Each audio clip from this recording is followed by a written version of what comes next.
Well, good morning, everybody. Let's go ahead and call this meeting to order. Clerk, please call the roll.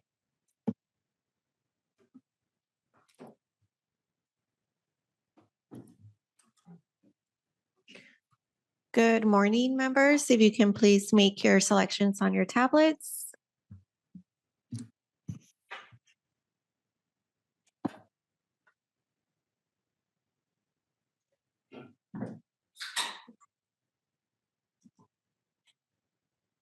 Chair, we have a quorum with 9 members present and 6 members absent.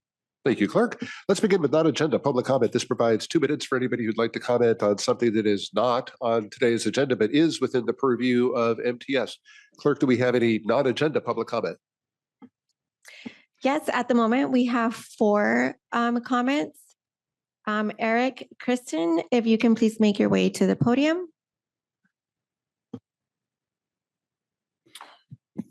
Thank you. My name is Eric Kristen. I'm the Executive Director of the Coalition for Fair Employment and Construction. It's one of the first board meetings I've been to in quite a while where you don't actually do the Pledge of Allegiance. That's kind of remarkable. We were an organization that was formed 28 years ago by union and non-union construction firms to oppose discriminatory and wasteful project labor agreements, like the one that MTS decided unwisely to place on your construction work 7 years ago.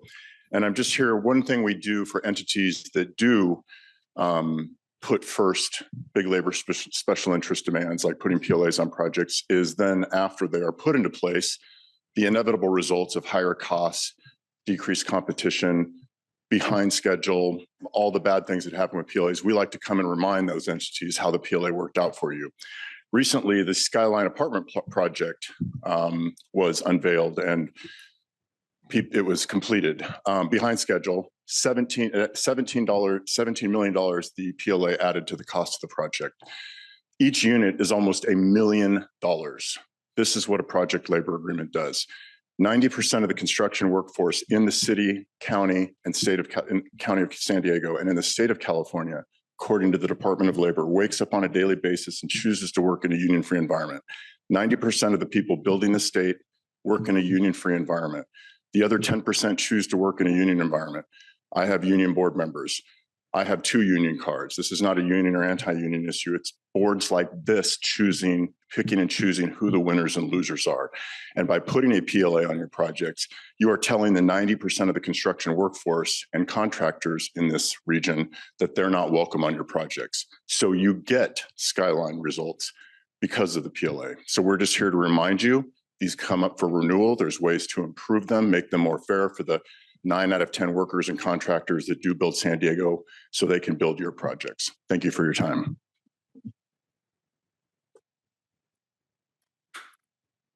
Amy Reichert, if you could please make your way to the podium. Thank you.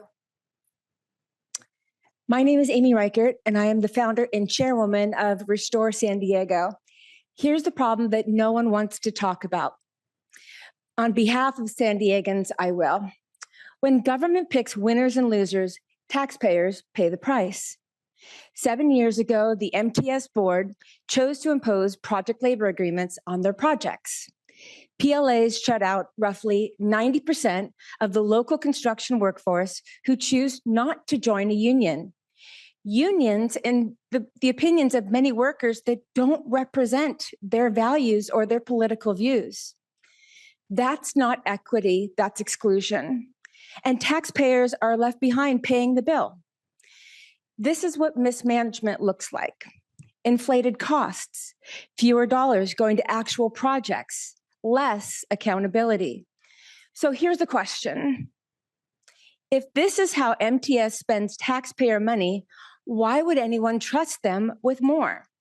There's a reason why public mood is turning against MTS, and proposed ballot measures increasing taxes to support public transportation have failed. Take, for example, Measure G. It was defeated, and I personally used my social media following of over 200,000 to post videos of ghost buses. By the way, it's really easy to find ghost buses. If the fraud, waste, and abuse continues, Restore San Diego will oppose any effort to raise taxes. Thank you.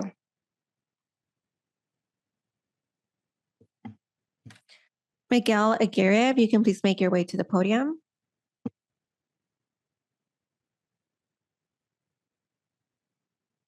Good morning. My name is Miguel Aguirre. I'm the managing partner for Grand Central West, owners of the McDonald's trolley station in San Isidro. Here on my monthly visit to continue to urge the board to issue an RFP that would attract investment into the planning and the operations of the current chaotic mobility dynamic we have. This RFP is important for local transportation as well as long-haul transportation. I recently saw the long-term planning for expansion of the trolley, which I really think this board needs to encourage some land use planning and work with other land planners. I can tell you, as a 40-year owner, operator, as a commercial real estate land use specialist, brokering the 1 million square feet of factory outlet in San Isidro, the first centers in Otay, and operating this McDonald's now for 25 years, that the current model that MTS is operating there is creating a lot of public safety concerns, inequities for the traveler. I'm surprised that it's still operating the way it is, but this board needs to take some accountability and bring in some specialists. I'm not sure who's making the decisions, but we need to get some help there. I think there's an opportunity for the region to really capitalize on our binational relationship with Mexico and be a model. This is the world's busiest. It's by far MTS's busiest station, and we should give it a lot more. Thank you. And Sergio Estrada, if you can please make your way to the podium.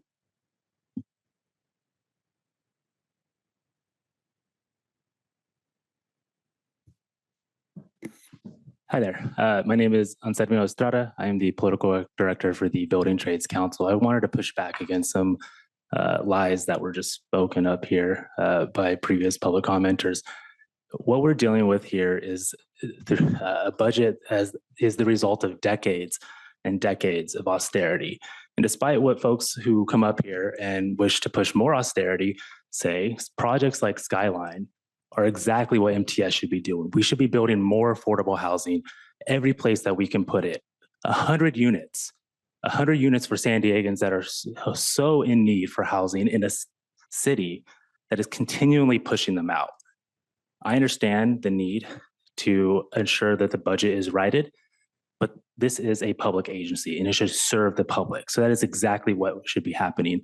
And also, project labor agreements do not ban anybody from working on them. All you have to do is adhere to the standards. So if you don't want to adhere to the standards of a project labor agreement, then you wouldn't bid for a project under one. And that's a personal choice. Project labor agreements are great for the community. They're great for our public agencies. They're great for taxpayers.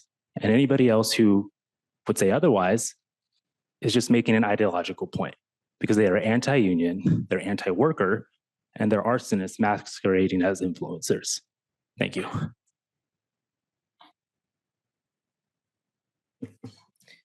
Blair Beekman, if you can please unmute yourself.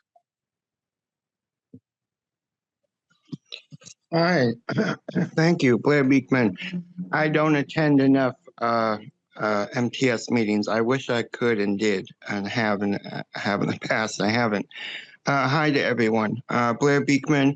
I'm just stuck as an eternal beginner in working with community issues, and I'm learning to work for the past 10 years now on future of good tech accountability for local communities, and it's an important issue to me. I speak at San Diego City Council meetings in Sandag a lot, but I don't come here enough. I wish I have. And so hi to everyone. Really nice public comment previously that he very well described the importance of what I wanted to talk about is the need of good budgeting practices for MTS. You're coming up against a kind of a budget cliff in 2027. A lot of transit agencies in California are in 2027.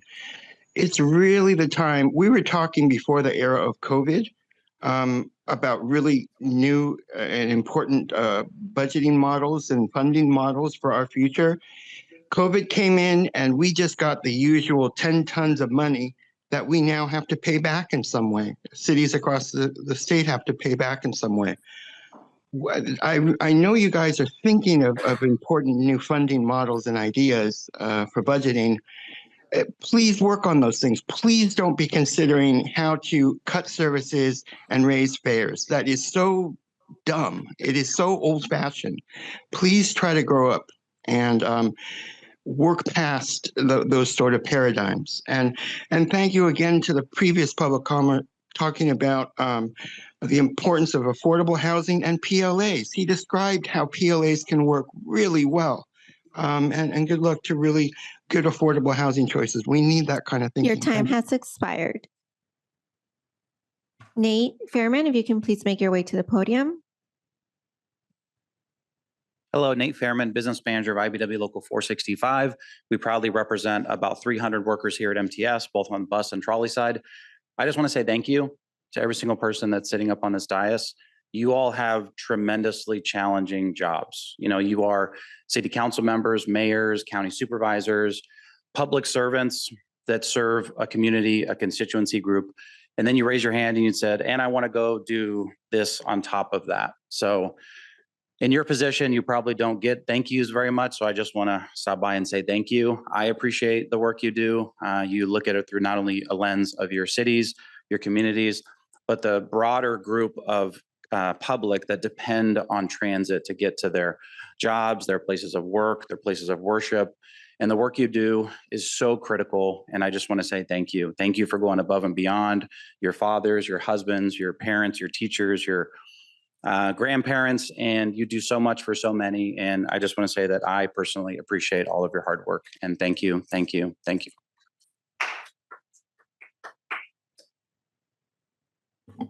That concludes public comments, Chair. Thank you, Clerk. Let's move on to our consent items. The consent agenda includes items 3 through 13. Clerk, is there any public comment on the consent items? We have no public comments, Chair. I'll make the motion to approve. All right, we have a motion from Director Hall to approve the consent agenda. I will go ahead and second the motion. Is there any discussion on the board about the consent agenda? Seeing none, Clerk, please take the vote.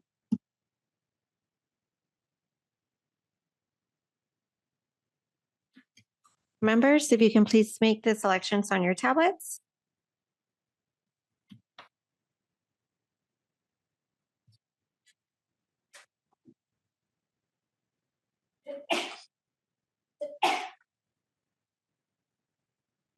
Chair, the motion passes with 10 members voting yes and 5 members absent. Thank you. Item 14 is the recommended changes to the Regional Comprehensive Fare Ordinance. Mark Olson is going to provide the presentation.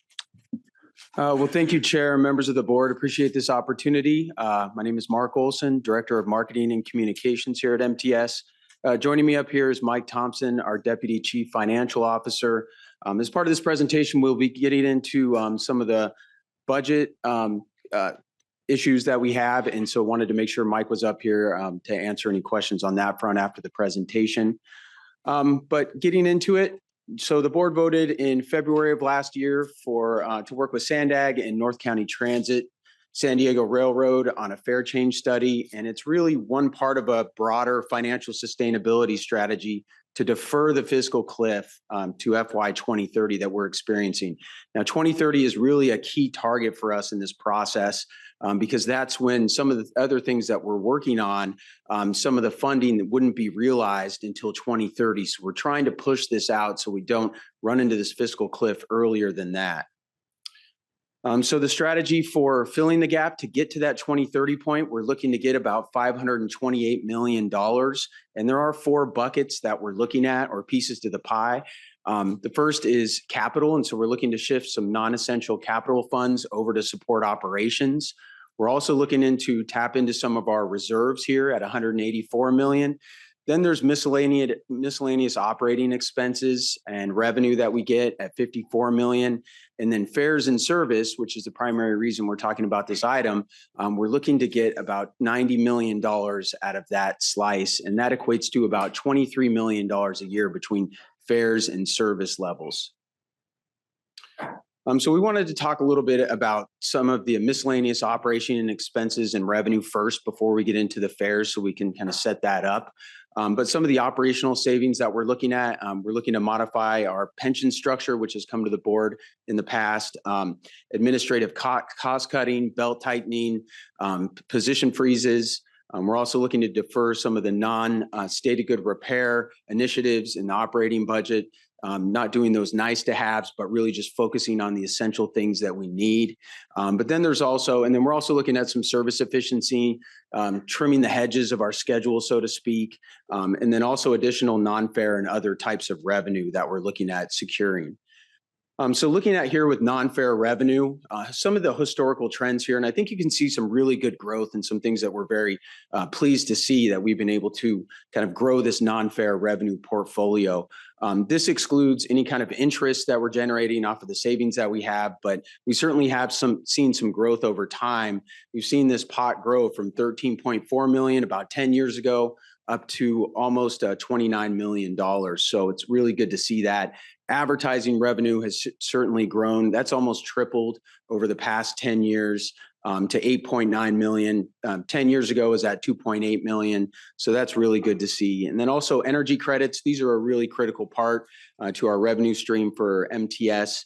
And marketing does have some new initiatives that we're exploring to really grow this non-fare revenue portfolio. So looking into the advertising side of things a little bit more and how we can help that, we think we can generate nearly $2 million in additional annual revenue and continue to grow that. Some of these things take a little bit of time to really ramp up, but we think we can grow this over the next couple of years by nearly $2 million. Some of the things that we're looking at is we're looking at some new vehicle wraps. So our rapid system, traditionally we haven't wrapped our rapid buses, and we've kept true to that brand since it was introduced in 2015. We're looking at wrapping some of those rapid buses because they do travel along big corridors like the I-15 freeway and get a lot of exposure. And so we think we can get some additional revenue off of that. We're also looking at installing 4 downtown digital kiosks at 12th and Imperial, Convention Center, America Plaza, and the Little Italy stations. We're going to expand that as well, but we do have licensing agreements in place, and we're looking to start construction very soon on these. And they will be like our monument signs that we have at our stations, but they will also be able to have service information and then also generate some revenue with some ads there as well. New digital billboard, we have the gas lamp digital board you can see here on the right-hand side. That's been a great revenue driver for us with non-fare revenue. We're looking at another billboard along the I-52 freeway. We are in negotiations with Clear Channel Outdoor for a billboard on that location. So we are making progress there, and that would be a great revenue source for MTS. We also have onboard trolley digital monitors that we're looking to monetize as well. We are doing that in the pilot phase right now, but looking to expand that next year. And basically that would be on our entire trolley fleet. It would provide next arrival information, service information, but then advertising as well. And we're also looking at more station advertising. So we have static kiosks that have advertising information on them. We have 60 of those panels at our trolley stations. We're looking to expand that to 100 panels in the next year or so. And then we're also expanding our bus shelters and benches with advertising as well. We're looking at about 300 more shelters out there in the next 4 to 5 years, and then also 300 more benches. And those will be advertising, those will have advertising opportunities on them as well. With land management, we've made a lot of progress on our transit-oriented developments lately. We have 7 complete, 1 under construction, 9 in negotiation, and 6 future opportunity sites. So there are some ways that we can generate more revenue with lease agreements for commercial sites and things like that on the ground floors of these developments. Our concession kiosk rentals, we have 17 vendors on site. We're looking to expand that. We have a new cell phone service that's going to be at the Iris Avenue Transit Center, a new A-Mart that we're building, which is concessions that we provide. So they provide a good service for customers with refreshments and things like that, but then we also get some rental income off of that. And then we have a couple of food trucks, and we're looking at expanding those options as well at some of our transit centers. So every little bit helps, right? We're just really trying to see what we can do to expand these sources of non-fare revenue. We just recently renegotiated contracts for increasing our lease rates for an I-805 billboard that we owe the property of, and then fiber, and leasing some of the space that we have with our fiber connections as well. With naming rights agreements, so we've done pretty good in the last couple of years. We have 2 naming rights agreements for stations that we've lined up with UC San Diego Health for the Alvarado station, and Union Grantville is another one at the Grantville station. So we have some income coming in from there, and we're looking to expand that as well. We've had some good discussions with companies like IQHQ, as well as Jerome's Furniture for the Tecolote station. So we are continuing to make progress and have some decent leads on the naming rights front.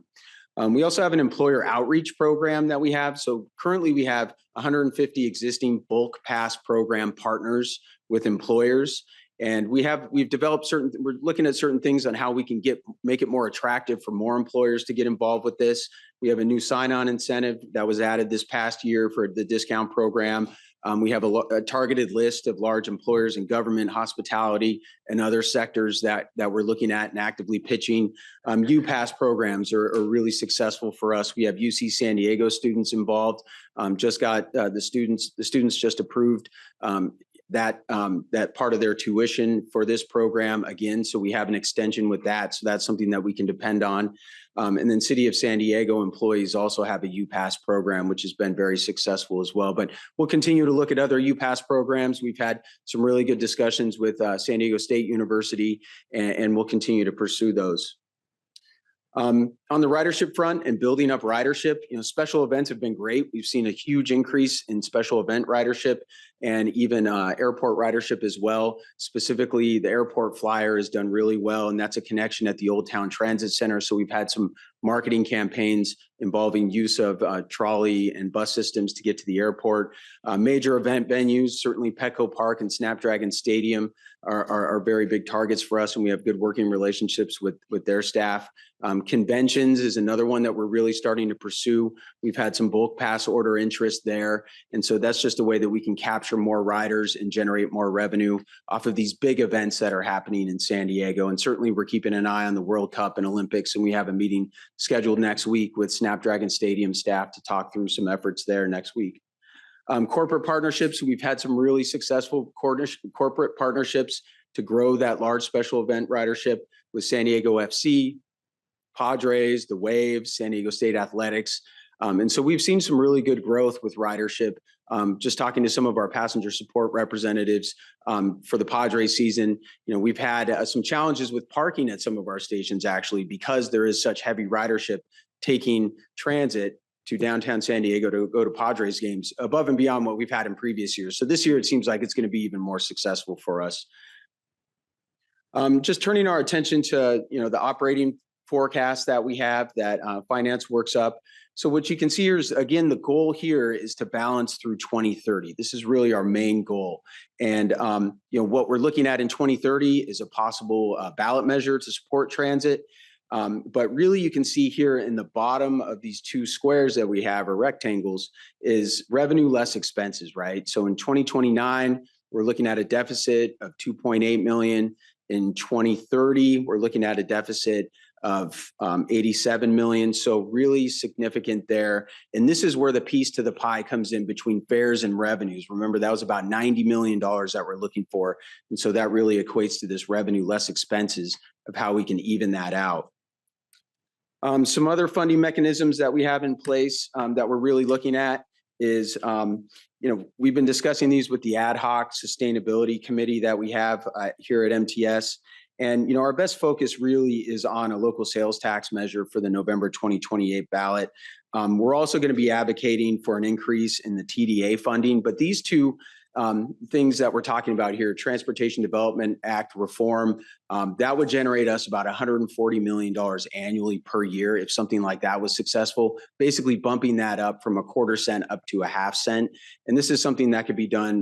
No statewide vote would be required, but it would require approval by the legislature and the governor. Again, these are things that, if they happen in 2028, which we think is the time frame for it, between a ballot measure, which would generate us $300 million annually, or the TDA reform, these things would still take a couple years to really start realizing that revenue. And so that's why it's very important for us to push out this fiscal cliff out to 2030.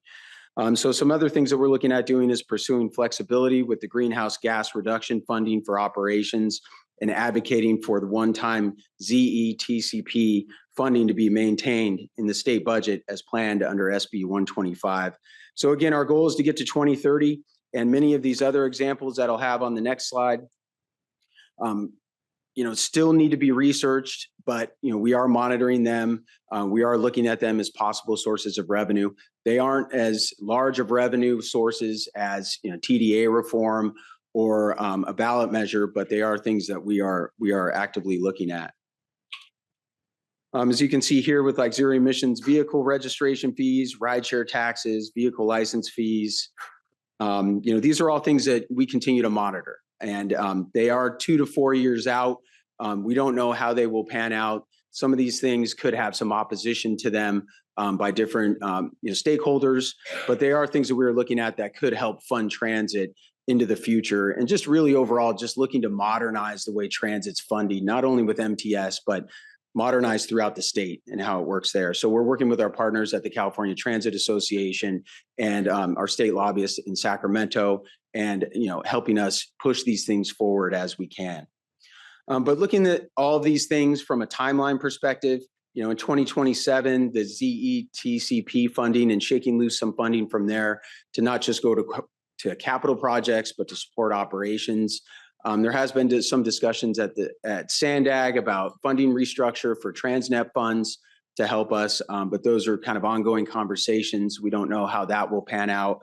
Then 2028, look at the GGRF funding and the TDA modifications, and then possible ballot measure. This is really kind of the critical time that we see of where we can find some additional revenue that will really help us way into the future. And but we really need to get to this 2030 timeline to make sure that we can realize some revenue from those new sources if they pan out. But if you look at the top with no fare change and with fare change, looking into 2029, we see with no fare change, we're still at a deficit here. With a fare change, we're still going to be balanced and we can push out this fiscal cliff. With no fare change, we're looking at an $87 million deficit by 2030. But even with the fare change, it still helps. It doesn't get us all the way there, but it definitely helps us and gets us, it lowers that deficit that we would have almost more than half, so down to $42 million. So just bringing up this preliminary 5-year forecast again, the two rectangles there, looking at the bottom with revenue less expenses. This is the forecast, including fare increase implementation at 42.4 million. You see, we still have a deficit in 2030, but we are balanced in 27, 28, and 29.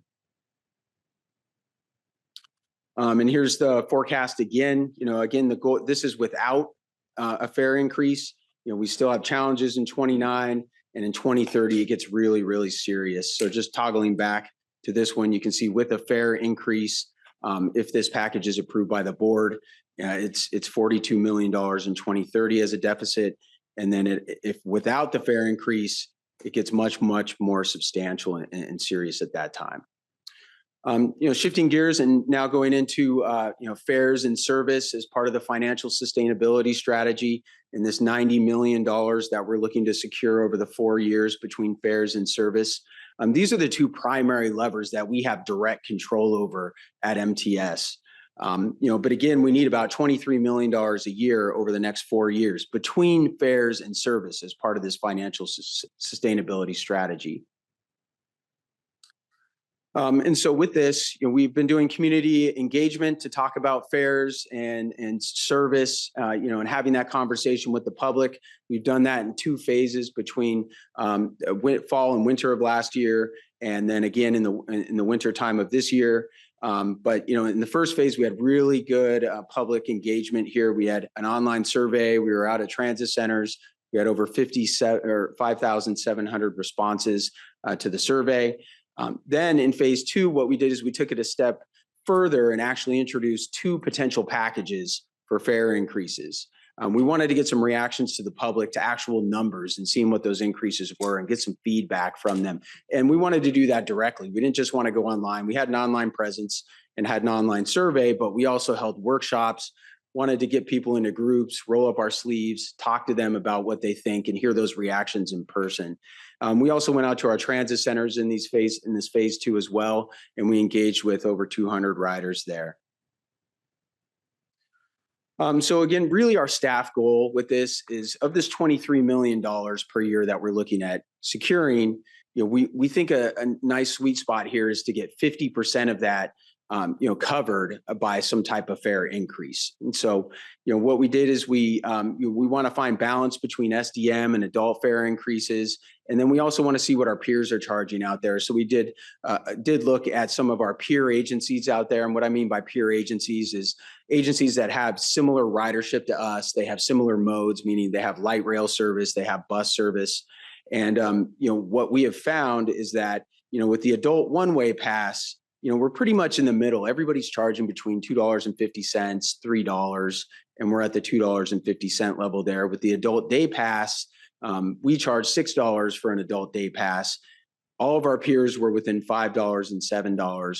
But you look at the adult monthly pass at $72, and we're well below what our peers are charging for that. Everybody else in our peer category here are charging between $85 and $126. And I think one of the primary reasons for that is because we have not done a fare increase like this on the adult monthly pass since 2009. And one of the reasons we haven't done it is because, we haven't been in this situation where we're looking at it as a last resort. It's not one of these things that we want to do unless we absolutely have to. And we feel like we're in this position now where we absolutely have to do this. And so that's one of the reasons this pass price has stayed at $72, but our peers have obviously moved on from that. So for public outreach in the second phase, we introduced a couple of packages and just going through these real quick. The main thing is this adult monthly pass towards the bottom. That's really the driver for any revenue that we would collect off of a fare increase here. It really drives the ship for any type of revenue that we collect. And so we need to move that needle in order to generate the revenue that we want to realize to help extend this fiscal cliff out to 2030. And so the two packages, we looked at that category there with $90 in package A for an adult monthly pass increase, and then a more aggressive package B where it increases the adult monthly pass by $100. So looking at it a little bit more closely with this package A would generate us a little bit less revenue than the package B, obviously at 11.2 million, a little bit less of a ridership loss, but really it's lower adult, but a higher SDM month pass. SDM is seniors, disabled, Medicare recipients. So a lower day pass here in one-way fares, lower revenue. So this means more service impacts that we'd have off of this slice of the pie, and a lower ridership loss here. With package B would generate us significantly more revenue at $16.8 million a year. A little bit of a bigger ridership loss there with 3.2 million riders lost from the system with this type of fare increase. So the higher adult pass price, but a lower SDM month pass price, greater increase in adult day pass and one-way fares, but higher revenue, which means it lessens the service impacts that we'd have here, but would be that higher ridership loss.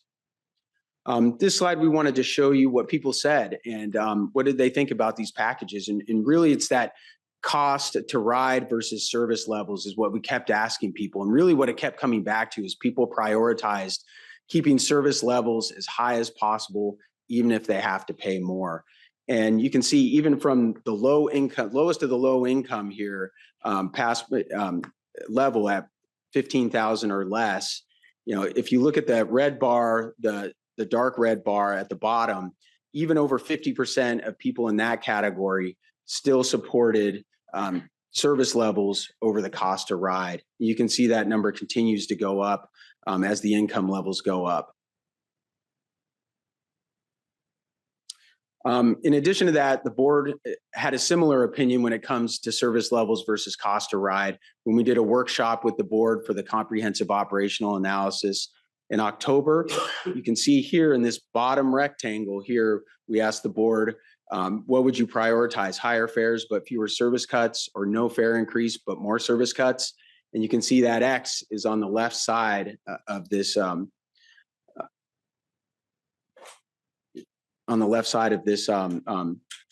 pendulum here. So you can see it's definitely something that, the board agrees with as well, and is in line with our riders.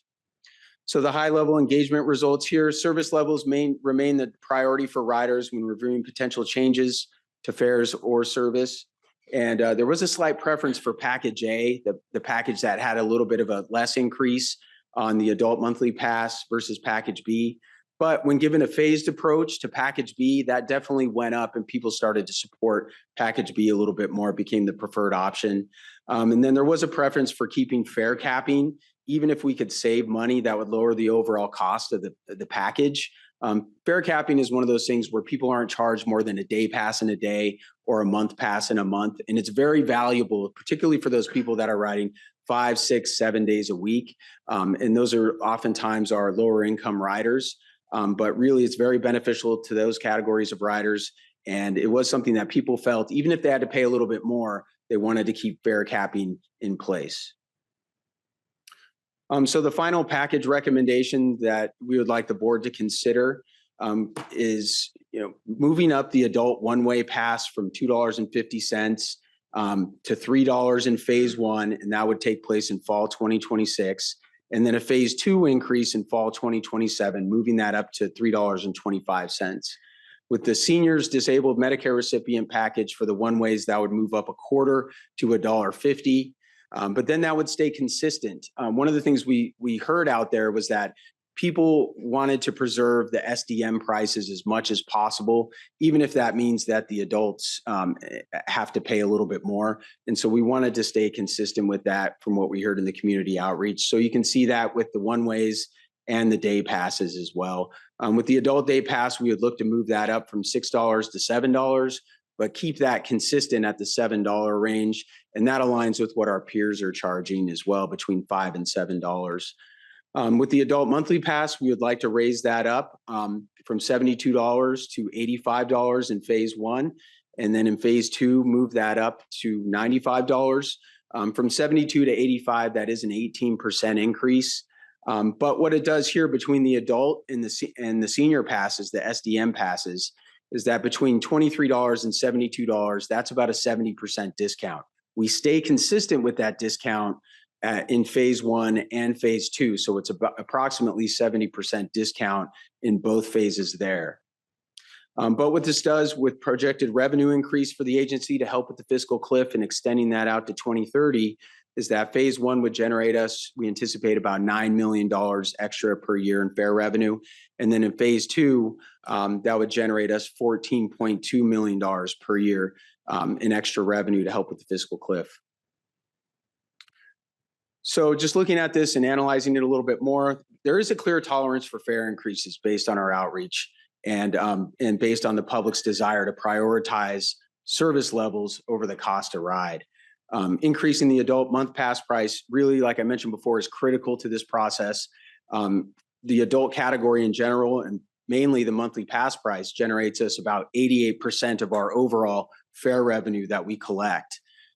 Phase 1 adult monthly pass is at the low end of the peer agency price point and lower than the initial proposed packages. And I felt like we wanted to go, we went lower than the initial proposed package of package A because we wanted to make sure that any type of increase in that first phase was manageable for people's household budgets. And we felt that, $85 really kind of met our goals financially, but, being below that 20% increase and as an 18% increase, we felt was more manageable, but also allowed us to achieve our goals financially to keep service levels as high as possible.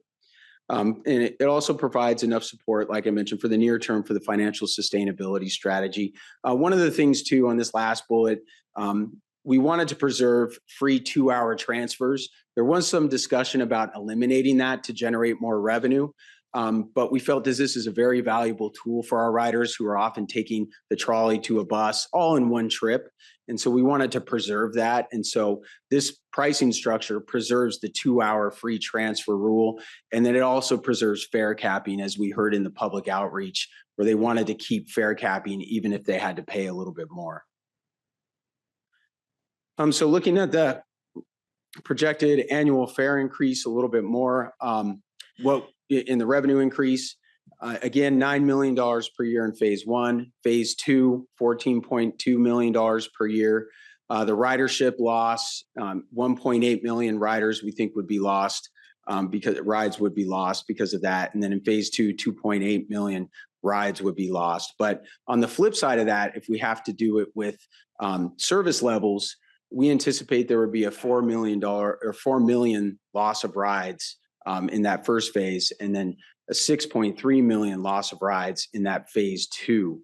But there's also, if we have less service out there, there's less need for some jobs at MTS.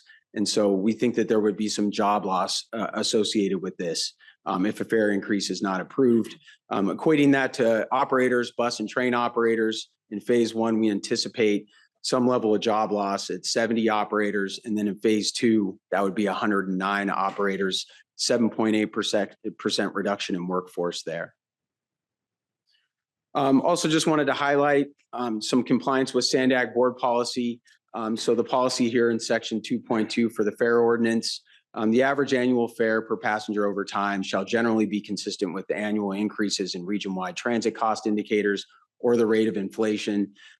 Currently where we're at is, in FY25, we're at we're less than $1 at 95 cents, but with inflation, average fare for passengers should be around $1.55. So we're out of lockstep with that policy right now. But again, a lot of times we're just looking at fare increases as a last resort when we come to these budget challenges, like we did in 2009 during the Great Recession, had some major budget challenges there. And again, we find ourselves in a similar situation here in 2026.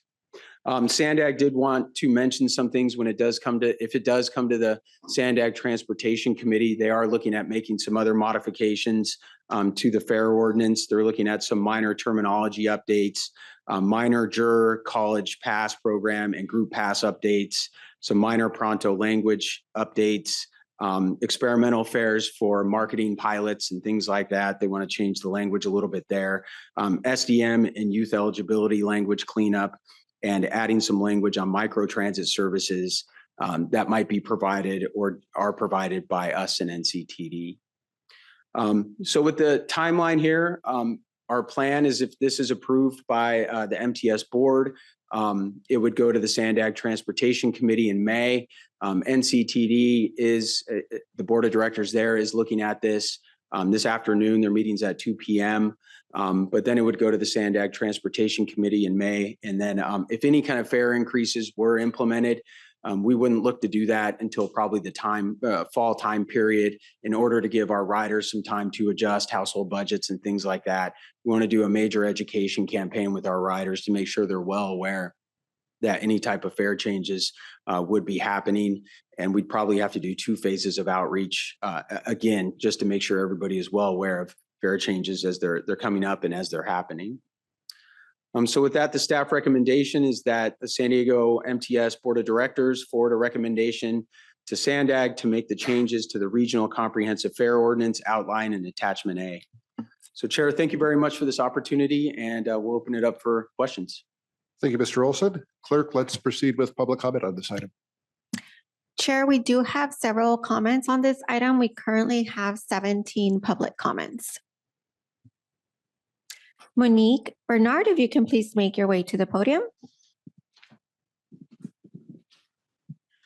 Hi, I just had a concern in regards to the fare change for disabled riders. I didn't see anything about MTS access. So I was just wondering if you guys could look into that and see how that's going to affect people who use MTS access, because there was no mention of that. So I would like to know that. Thank you.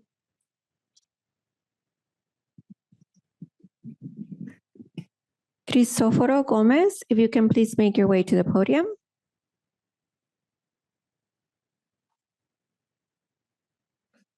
Good morning, board. My name is Cristofoto Gomez, and I'm an organizer with the San Diego and Imperial Counties Labor Council. At the Labor Council, we support the unions and the needs of our workers, especially when their jobs are under threat, which is why we are here in support of the fare increase. At the same time, we think it's ridiculous that the consequences of budget malfeasance must always fall on the backs of working class San Diegans. The options should not be to either cut the jobs for those operating and maintaining these systems or raising fares for the working class San Diegans who are already struggling and use these systems to get to and from work to keep our city running, especially when the CEO of this organization is making nearly $500,000 in their compensation package. We urge the board to look at this kind of executive bloat and other options first, next time these decisions are made, before pitting the interests of working class people against each other. Thank you. Maria Cortez, if you can please make your way to the podium.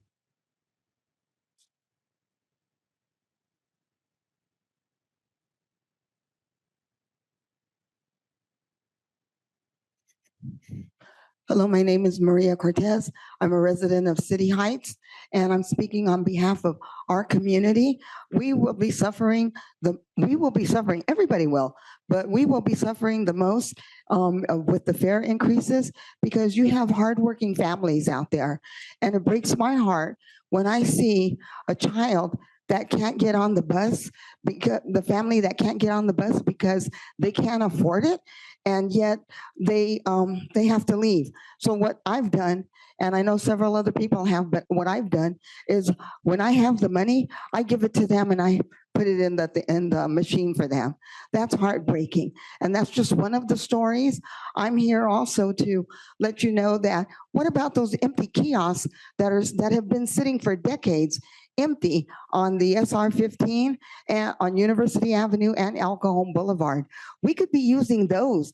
That was supposed to be informational items that MTS would have. That would have money there for you guys.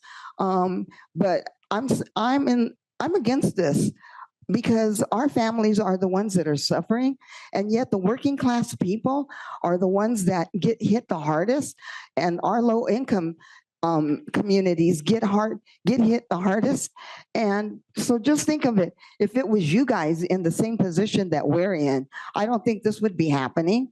And so I am here speaking on behalf of my community because I see a lot of things that go on with in the buses. And I would like to also thank the bus drivers, the trolley people, because they do take a lot from the community, but I want to thank them for being out there because they do a wonderful job. Without them, we wouldn't be here. And without our communities, you would be suffering more. So thank you very much. And Sergio Estrada, if you can please make your way to the podium.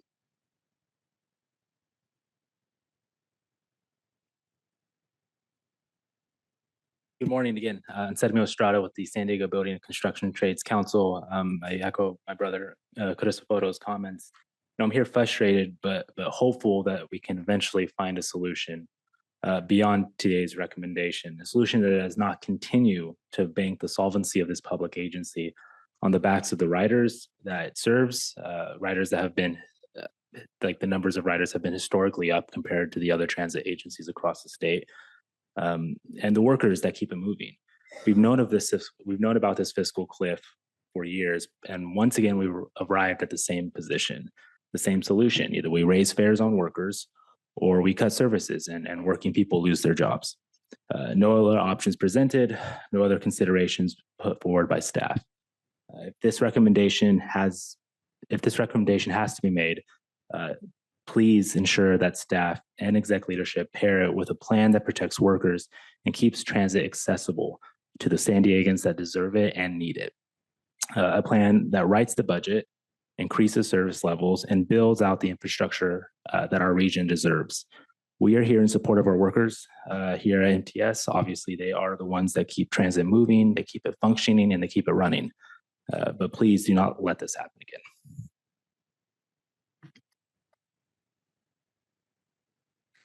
Dell McKinney, if you can please make your way to the podium.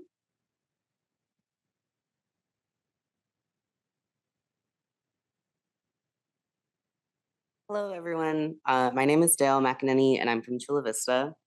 I first want to acknowledge that this conversation puts working class San Diegans who rely on public transit, as well as MTS workers, in a difficult situation.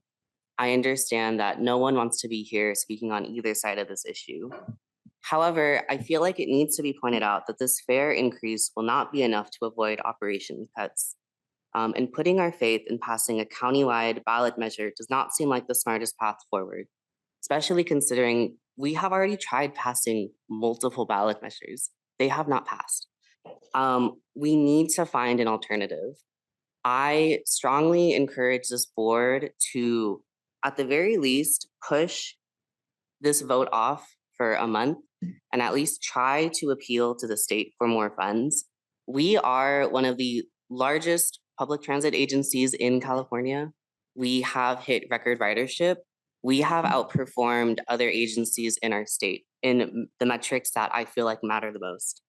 I think you guys have a real case asking the state for more money. And if you pass this fare increase, there will be less pressure on the state legislator to step in.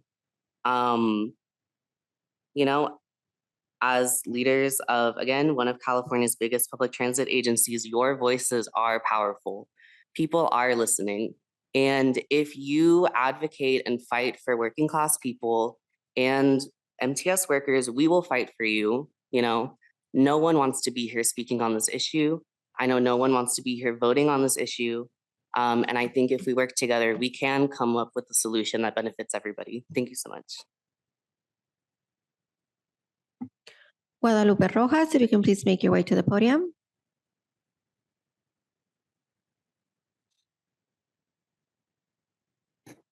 Hello, everyone. I'm Guadalupe Rojas, currently a policy advocate with Mid-City CAN, and I'd like to say that we do appreciate the opportunity that was given to our organization to conduct community input for this phase. And it was done in City Heights, whose community members are having a difficult time accepting these proposed fare changes, especially with the current high cost of living and the loss of essential social services. We understand that the hardships that MTS is facing and would like to note that this is one of the hardest conversations that we've had with our community members, especially when there are only two options being given. And we would like to say that if fares do increase, we would like for the agency to continue to pursue other kind of funding, for instance, state funds, and be intentional with the proposed ballot measure, and perhaps consider including some discounted rates for youth and low-income people who rely on transit, because that is reality. A lot of people don't have a choice. City Heights, we're a transit hub. A lot of our community members are dependent on public transit, and that is all that we ask of you. Thank you all for your time.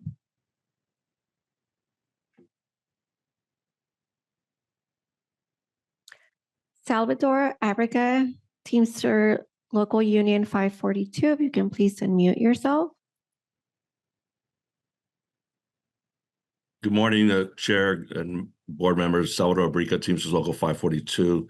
You know, it's you're putting all of us in a bad place to have this discussion to start with. You know, our members are very important to us, and those very members are the same members being affected on the community side that ride these systems, use these systems. Although they do have a pass, it still doesn't minimize the impacts on their families and those that are around them. So, you know, when we take a look at the presentation, it eventually leads to the same place, that we will have an increase in the fare and yet end up with a reduction in service. So what we're looking to do and hoping that you would pay attention to is the equality, the equal sharing of the sacrifices being made by who you're asking of, right? You look at this at the ridership and you look at the service being provided as two sacrificial options, but you need to look at the entire system of MTS as to where the money is being spent and why we are in this situation.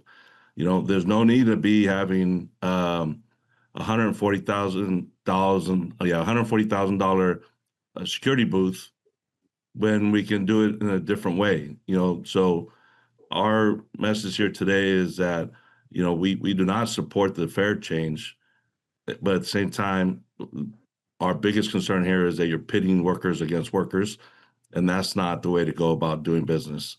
I appreciate your time and your concern and efforts in this, but we need to find a better way because any option you presented still leads to service reduction. So it's misleading the public when we're saying there's an increase, but yet we end up with a decrease in service. Thank you for your time. Talk to you soon. Angel Pipens Lopez with City Heights CDC, if you can please unmute yourself.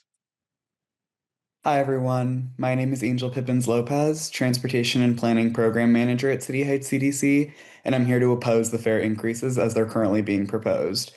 Staff have indicated that fare increases are not currently necessary to balance this year's budget and that the board retains the ability to make mid-year adjustments if needed. Given that flexibility, it seems premature to move forward with fare increases at this stage. Throughout this process, outreach and survey options were extremely limited and did not allow the community to fully express their priorities. While some may have seemed in favor of fare changes when the choices were permanently slashing service or raising prices across the board, this process did not accurately reflect the range of possible approaches. Viable alternatives do exist. MTS should explore proven strategies instead of across-the-board increases, like special event or high tourism area pricing that doesn't rely only on MTS's core riders. There's also strong precedent for pursuing state funding and short-term financing while reviewing internal costs and improving efficiency, especially by reassessing executive compensation before shifting costs onto riders. If fare increases move forward, I'd urge MTS to expand reduced fare programs for low-income riders. Any increase should be paired with concrete affordability protections so that transit-dependent San Diegans are not disproportionately impacted. Thank you all.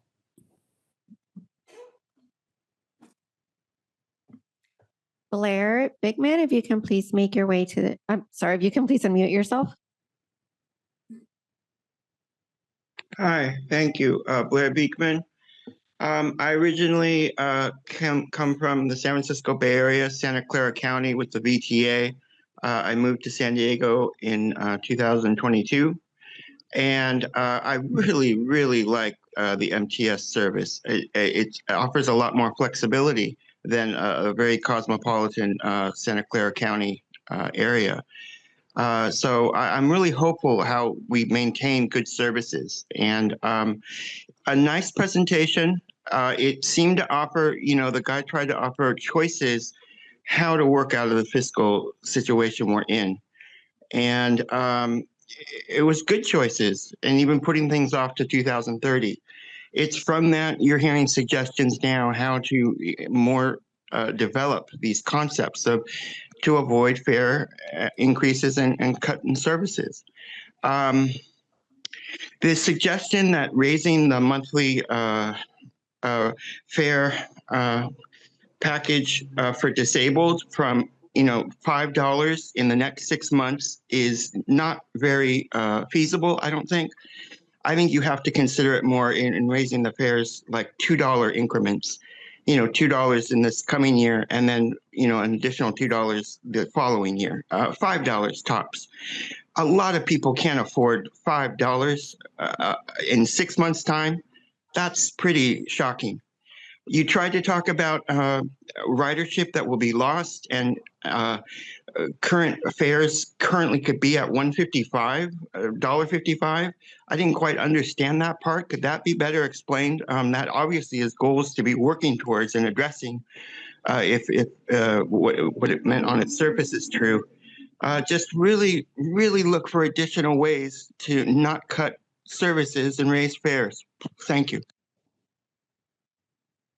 Sandy Vasquez, if you can please unmute yourself. Laif Genser, if you can please unmute yourself. Hello there. My name is Laif Gensert. I'm the Vice President of Riders D, and I don't envy the board members voting on this. I understand they are in between a rock and a hard place. It seems like you have a clear mandate.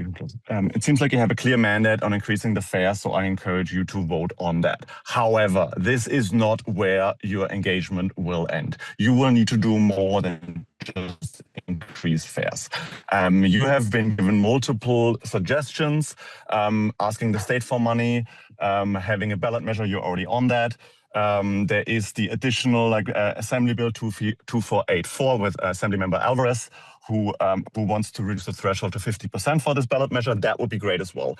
Additionally, you will not get around, or an additional suggestion that I make is look at projects and their efficiencies. What I'm thinking about is the 215 that is currently way too slow.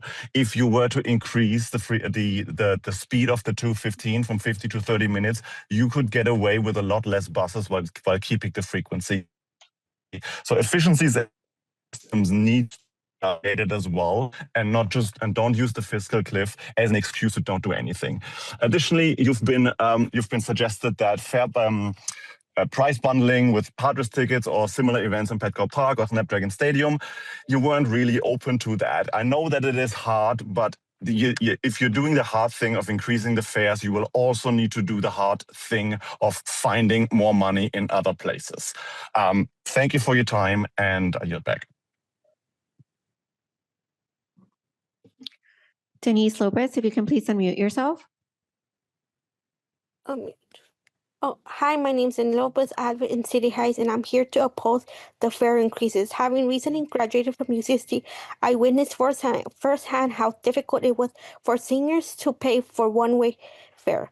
I also saw mothers with babies struggling to pay their fares. This fare increase will hurt people who currently use public transportation and will cause a shortage of riders. Thanks to my UCSD scholarship, which paid for my bus pass, I was able to finish my degree.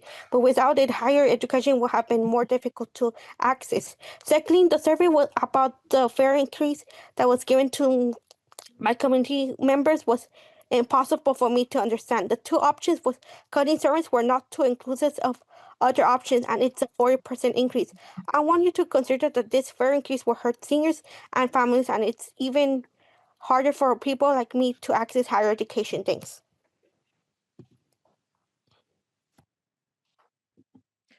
Circulate Planning and Policy, if you can please unmute yourself. Good morning. My name is Aria. I'm the policy manager at Circulate Planning and Policy, and I'm speaking in support of the recommendation to support fare increases for the MTS system. Raising fares is never ideal, but when we are forced to choose between cutting service or raising fares, we must make the tough choice to raise fares.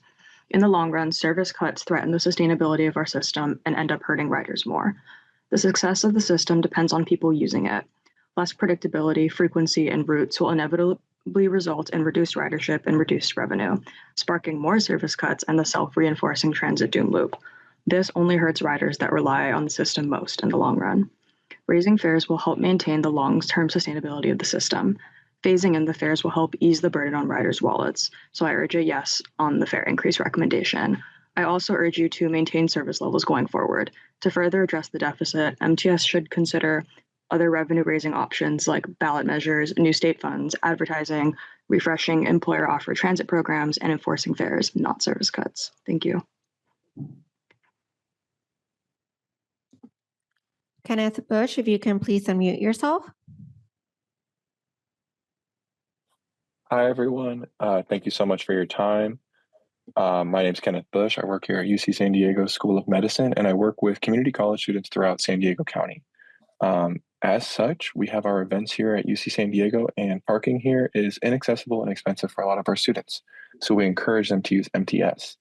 Knowing this as well, many of my students attend City College and various community colleges throughout here in the region, and it is critical for them to get to their educational institution by using MTS and the trolley system. A fare increase would put an unfair burden on our scholars and our students in our region who rely on public transportation to make sure they can get to their institutions of higher education. I also use the trolley to get to work, and I feel like a fare increase is not the way to go. I would like to echo the comments, especially from many of the other public members who said there are other options for funding, especially state grants and opportunities. So please reconsider the fare increase. And like Dale said earlier, consider pushing the vote to a later month so that way we can try to get more fare increases. And thank you so much for your time. Sarah Ochoa, if you can please unmute yourself. Thank you. Good morning, Chair Whitburn, board members, my labor, family, and community and staff. Thank you for the presentation. I listened in last week to the executive committee meeting, and I want to commend staff for balancing the proposed budget that must be passed in July without relying on new fare increases. I understood today was going to be a presentation. When it was discussed, it didn't say it was going to include a recommendation for these fare increases. So it was disappointing to see that there is an action suggested today. Because as was mentioned last week by Board Member Moreno, who attended the Sandag Board retreat, Mario Orso raised that the major corridor capital funds in Transnet are malleable by a vote of Sandag. And that's 42% of Transnet that's in that major corridors program that could be reallocated to give significant additional funding for MTS. That's what San Diego has compared to the rest of the state that's also facing some of these budget issues. I would recommend that this board reform the budget subcommittee, include those board members from MTS who also sit on Sandag. Staff can't count on a reallocation like this, so they're, constrained to offer things such as fare increases. But with the pressure on this board and you public servants who I know don't want to add more burden to already suffering San Diegans, you have other options. There are other funding sources. People who own electric vehicles pay a one-time fee that contribute toward our roads infrastructure. People who ride transit and are dependent on that, they're operating on shoestring budgets right now. Don't be the public agency providing an essential service to these families that puts the weight of the budget on fare increases on people who are already suffering. Jackie Clark, if you can please unmute yourself. Hi, my name is Jacqueline. Yes. Can you hear me? Yes. Okay. My name is Jacqueline Clark, and I live in Lemon Grove, and I do take public transportation. I rely on it to get to appointments and such. And I understand, if I heard correctly from the gentleman's presentation, that there is an effort to raise about 11 million, which is half of the 22 million mentioned for fare increases. There's a bigger concern here. If people are starting to use public transportation because other costs are going up, it doesn't make sense to raise fares and push them away. That makes you wonder what the goal is. Are we trying to grow ridership, or are we trying to make it harder? So another question is, who is it really going to come from? Because for many of us, that money that this fare increase will go to, it isn't extra money. It's coming out of what we already need to survive. And especially the adult monthly pass, that's what a lot of working people rely on every single day. When that goes up, it's not just a small change, it adds up. And it adds up fast. It hits the people who depend on transit the most. I would rather see us protect service levels over raising the cost to ride. I'm glad that there's no service cuts, but also no pushing the cost onto riders who depend on it every day. It's great that you are not eliminating the 2-hour transfer rule or fare capping. I also want to ask, what percentage of the 200 riders does that represent for total ridership? And before moving this forward, I think we should continue to look at what is actually happening, how many people are riding, how this affects revenue and other fares. Most of us are riding from necessity, not the luxury of choosing public transportation to avoid parking fees and parking zones to get to special events. I don't blame anyone for seeking the least expensive option, but when fares go up, it's not just an inconvenience for those who need it, it's a real burden. Thank you for my time. Thank you for your time. Susan Dirksen, if you can please unmute yourself. Hi, thank you. I'm Susan Dirksen. I'm a retired resident of San Diego in the Kensington neighborhood, and I do not personally use public transit very often, but I very much would like to live in a city where it's extremely affordable and accessible and maybe even free for people who need it. So basically, I want to echo the calls here for some creative thinking and looking at other ways to raise funds, but also possibly cut executive pay or other things in order to keep public transit affordable and stop just raising fares as the solution. For one thing, so I'm an activist, a climate activist with San Diego 350, and it's good for all of us to have more people riding public transit. So please just thank you to all the other people who spoke out for more creative thinking about this, and I hope we can do that in the future. Thank you. Nate Fairman, if you can please make your way to the podium.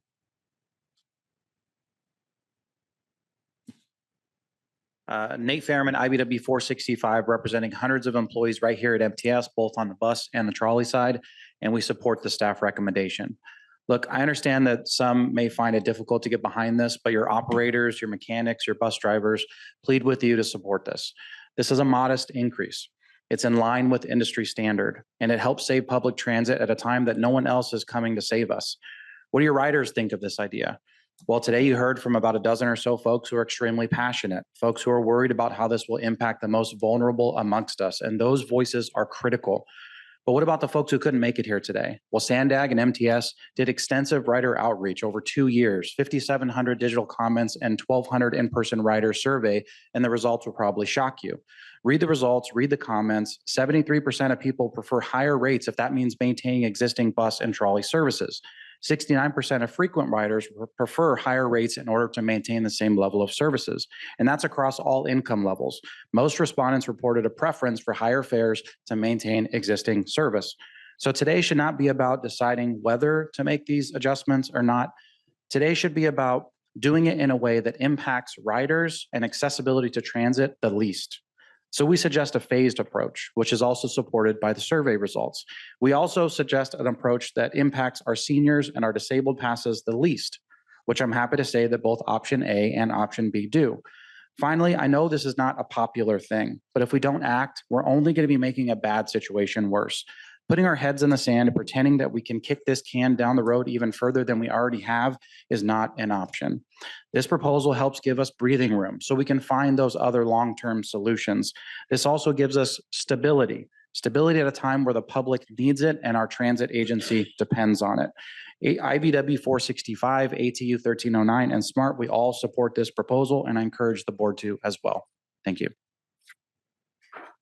Chair, that concludes public comments. Thank you. We will now open board discussion on this item. I will start us off. First, I want to thank everybody who provided comments on this proposed fare increase. I very much appreciate all of you taking the time to share your perspectives on what's in front of us today. MTS faces the same sort of challenge that many San Diegans face. Every family in our region has seen costs rise in recent years. Rent, groceries, childcare, healthcare, the electric bill, the water bill, it all keeps going up and up. The same is true for MTS.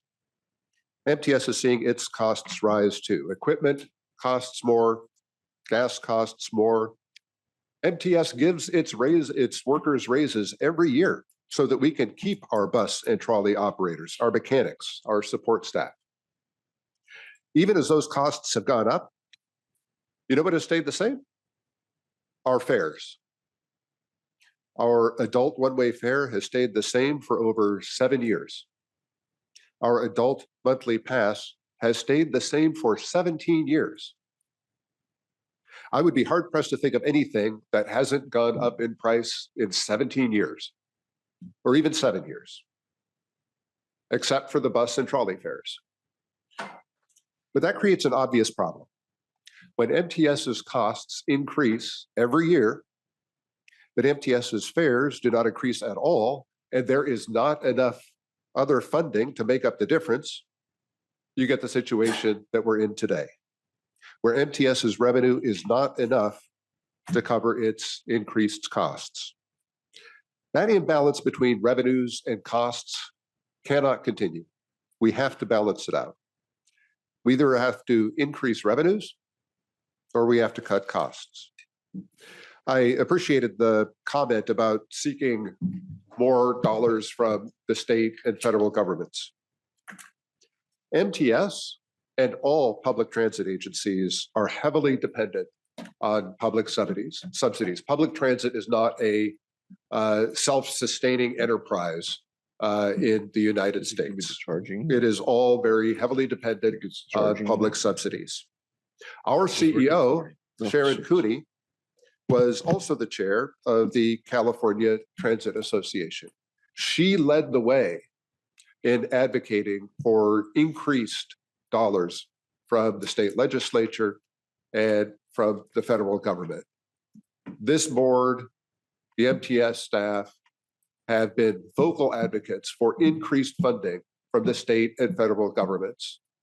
They have a responsibility to fund public transit. We need them to fund public transit, but we can't control what the legislature and Congress do. We are not being funded at the levels that we need, so we have to take matters into our own hands and ensure that we have the funding to maintain the levels of service that our riders depend upon. One thing we've talked about is the possibility of a sales tax ballot measure to increase revenue, perhaps a citizens initiative in 2028. To that end, I went up to Sacramento yesterday with Julia Tour, our government affairs manager, and we joined Assemblymember David Alvarez in presenting a bill that he is carrying to the Assembly Elections Committee. It would make state law clear that a citizens initiative would be an allowable way to advance a revenue measure to support MTS. It doesn't mean there will be one, but it would make it clear that the voters could do that if they choose to. The bill passed the Assembly Elections Committee yesterday. It now moves on to other committees of the legislature. And I want to thank Assemblymember Alvarez for carrying that bill. But even if there is a ballot measure in 2028 and it is successful, we still have to get through the next several years. And again, to balance the budget, we either have to increase revenues or we have to cut costs. While we have successfully added some additional sources of revenue already, as we saw in the presentation, that doesn't get us all the way to where we need to be. If we're going to close the gap by increasing revenue, we have to increase fares. The alternative is cutting service, reducing the service that our riders depend upon. And let's be clear about what else cutting service means. It means cutting jobs. We heard from the unions who represent our workers. They understand that we need to increase fares because the alternative, cutting jobs, profoundly impacts our workers. I don't want to vote to increase fares, and I don't want to vote to cut service, but it's one or the other. And even the transit riders who make the least amount of money have told us consistently that given the choice between increasing fares and cutting their service, they would rather that we increase fares because the service is that important to them. And without the service, the fares don't much matter anyway. So given the unfortunate choice in front of us, I am going to make the same choice that our riders and our workers have told us they would make, which is to recommend that Sandag increase fares in order to prevent service cuts. And I will move the staff recommendation. I'll second. We have a second from Director Hall. We will go to Director Downey. Thank you. I just had a question. I think it was slide 30. Could you put that back up? That what Sandag could do once we send it over to them? I just was a little bit unclear. So if somebody could just explain to me, if we were to vote to pass this, you had several ideas of what Sandag might want to change. And maybe that wasn't the right slide number. But if somebody could explain that to me, I am one of those people that serves on both the MTS board and the Sandag board. So I just want to make sure I understand what could happen when it leaves here. Yeah, so Sandag has some minor adjustments that they would like to make to the fare ordinance. And so they just wanted us to give it some visibility at this meeting. And so I just read off some of the changes that they were looking to make that would be brought back to the Sandag Transportation Committee for that meeting. But not to us. Not to us at this point. It would come back if it was approved by the Sandag Transportation Committee, this would all come back to the MTS Board of Directors. And we could either choose to accept them or not. I believe so at that time. Well, no. So Sandag is the entity that has the authority to set regional fares. Yes. So all of MTS's kind of votes on this is really advisory. So I think the changes that were looking at, they wanted visibility because I'm not sure that those specific, the big decision here is this fare package that is under consideration by Sandag. Is that, a yes or a no from MTS in support? But ultimately, to the extent that there's little small, changes that they make to the ordinance, I wouldn't anticipate them coming back for a vote. Like MTS doesn't have necessarily a say in that. That's ultimately Sandag's decision. Which gets me to my point. I don't understand these small changes. I am your best advocate in Sandag, so I need to understand the changes. Mark, So can you could read them tell off me again? how it would affect anything we just discussed for the last 20 minutes? Yeah, sure. And I think we have some Sandag representatives here with us that might be able to describe them further. But some of the things that they talked about were minor terminology updates, minor juror, college, and group pass updates, minor Pronto system language updates, experimental fares, SDM and youth eligibility language cleanup, and adding language on microtransit services they provide or may provide. Okay, thank you. Thank you, Director Downey. Let's go to Director Bush. Yes, and I have to leave very soon, just FYI. So I have a financial training to go to, so I'm already past my time. But I did want to be present for this really important discussion, and I appreciate all the members of the public, everyone that came back, the worker representatives. So again, not to repeat everything, it's always really difficult to increase fares. But these are challenging economic times too. So I'm looking at my board members, seeing if we can maybe even compromise, because some of these increases, they're really steep. So I would like it studied if we can look at, so I like the phased approach. I appreciate the staff going into that. But so for example, the adult month pass, and when we look at the data, I do think, the reality is we haven't increased fares since 2009. It's never politically popular to raise fares, but the reality too is that I think we're trying to look at, and we have, I think as a board, as an agency, we've looked at these different revenue options. So I just think it's a balance. I am a strong advocate for increased federal funding. And I know that there's, especially in this current political climate, there's not as much we can do. But I think that can change as soon as at the end of this year. If our federal government has money to support genocide and sending bombs overseas, I think we can advocate harder for taking care of our people here. And I really do think we have that opportunity. So what I would propose is maybe if we can have staff even look at, so the adult monthly pass, for example, it says $72 currently. The proposed change is to increase that to 85. So can we look at, and I guess that's the question to my board members and staff, have we looked at, can we look at more modest increase to from $72 to $80, or maybe from the phase 2 from 80 to 85? So we did look at a lot of options like that. What it doesn't do is generate us the revenue that we need to hit our 50% goal of that $23 million that we're looking at as part of that piece of the pie. We need $23 million per year over the next 4 years. Having that monthly pass at $80 doesn't get us there. But it makes progress towards that, right? It does, but then on the other side of that, you have to look at service changes that we'd have to. So I'm okay with some targeted service cuts. So one of the things that we had several workshops about, again, this is for my fellow board members, one of the things that we looked at and we kind of voted and we discussed is instead of having across the board service cuts, which I don't support, we have our COA, or COA.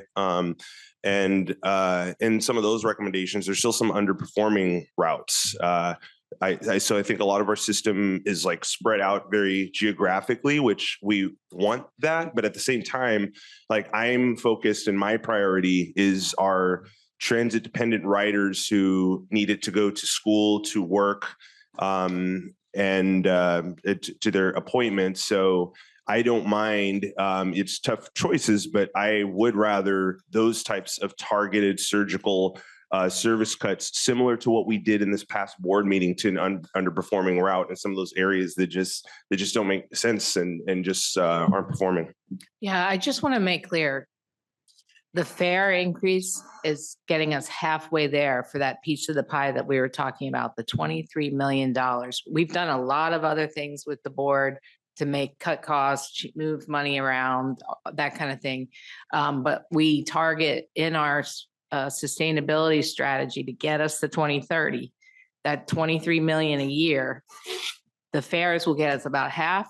You're still going to see half of that made up in service reductions. So if you move the money out of the half that we're looking at with this fare increase, then you're going to add to the number of cuts that you're going to be making service reductions.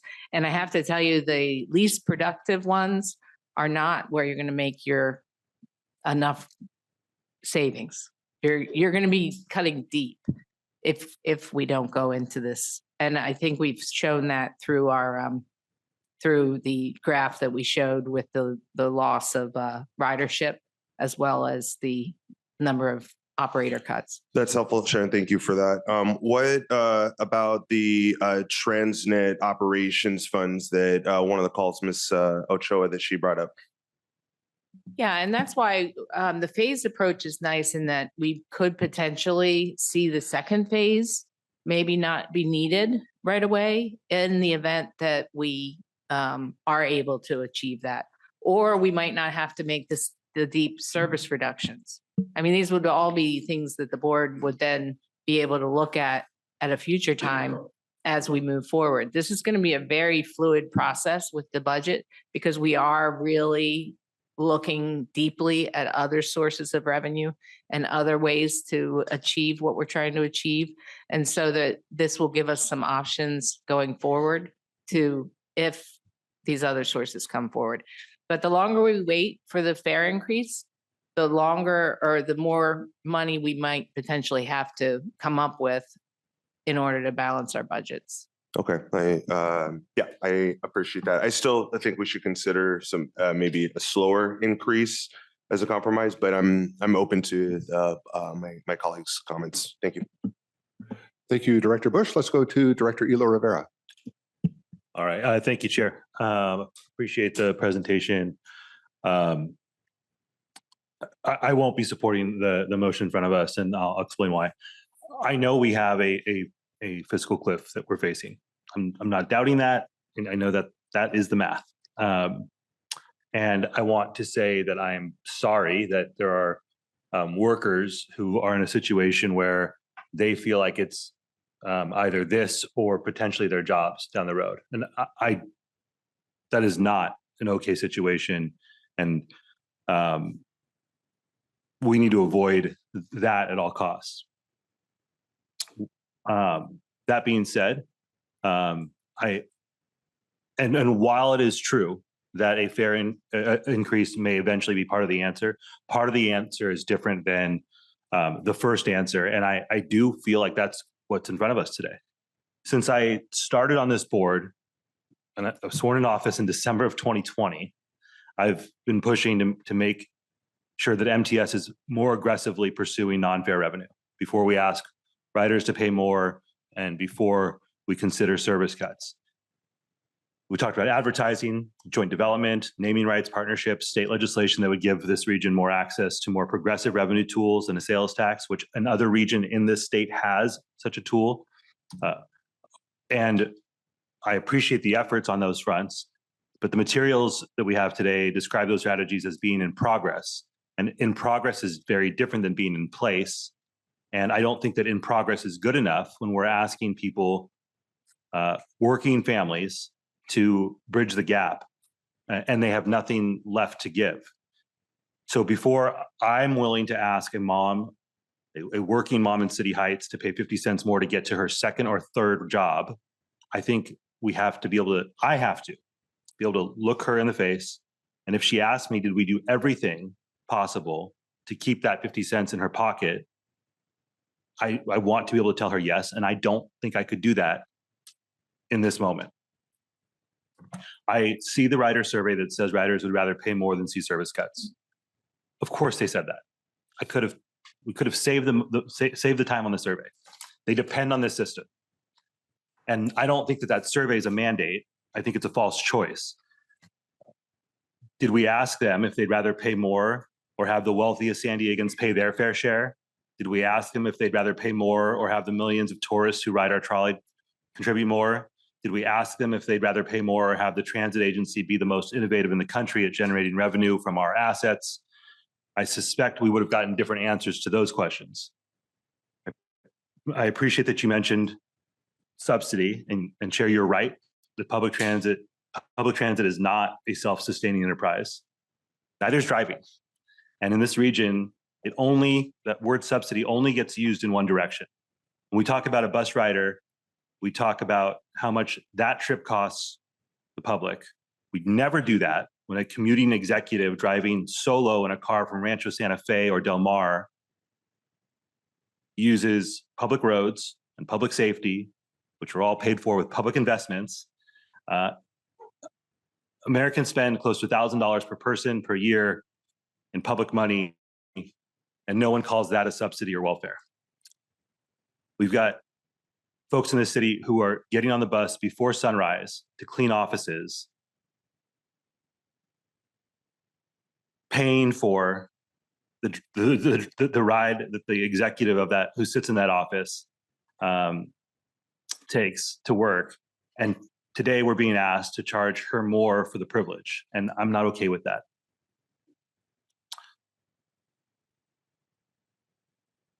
There's a couple more points here. The people who will never feel a fare increase live in neighborhoods where the public investment in their commute is already enormous and invisible. A fare hike is a flat, regressive charge collected from the people who have the least ability to pay for that. And I think this is the part that probably should make us the most uncomfortable.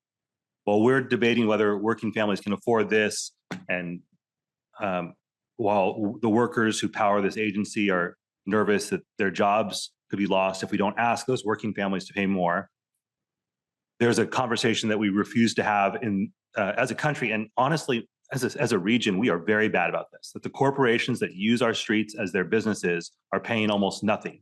Uber and Lyft are running a private transportation service on roads built and maintained by the public. Alphabet, which is the parent company of Waymo, which is planning to roll out driverless taxis and run a for-profit experiment on our streets, was recently identified as one of the 4 corporations that together avoided roughly $51 billion in federal income tax in a single year. So again, while we're being asked to raise fares on people who can least afford it in a region where billion-dollar corporations use our public streets as their private businesses, I believe that that's a choice and it's the wrong one. The last thing, I see the longer strategy here, and it keeps going in the same direction. A 2028 sales tax. It's the same regressive tool, just in a different year. I've asked repeatedly that we pursue state legislation to unlock more progressive revenue options, and I'm going to keep asking for that. Not only because I think it's more fair, but I think it's more strategic. There is already a citizen-led sales tax initiative that is on the cusp of going out for signatures for the 2028 ballot. If we stack a second sales tax on top of that, I don't think that that's sound strategy. I think it's risky, and it'll put us right back in the same situation where we're either asking riders to pay more and or the workers here to carry the burden. So again, with a full and clear understanding of where we're at in terms of our fiscal standing, a full and clear understanding that we need more revenue, I'm not willing to say yes today to asking our riders to be the ones who close that gap. Thank you, Chair. Thank you, Director Ela Rivera. Let's go to Director Hall. Councilman Ela Rivera had some very good points, which I appreciate. Unfortunately, there is no good option. We have to keep the doors open, period. That's all it comes down to. I would love to get some more funding like we did with 125, and I would like to make sure it would happen. I just don't see it happening in the near future. By cutting the least productive routes, you're cutting those people that need it, those routes. Santee has least productive routes. There's a lot of least productive routes out there. But you're cutting those people that still have to get to work, that live in different areas of the county. So we have to have some of them open. We could probably go from 15 minutes to 30 minutes. People would adjust, but the reality is the reality. There is no good option.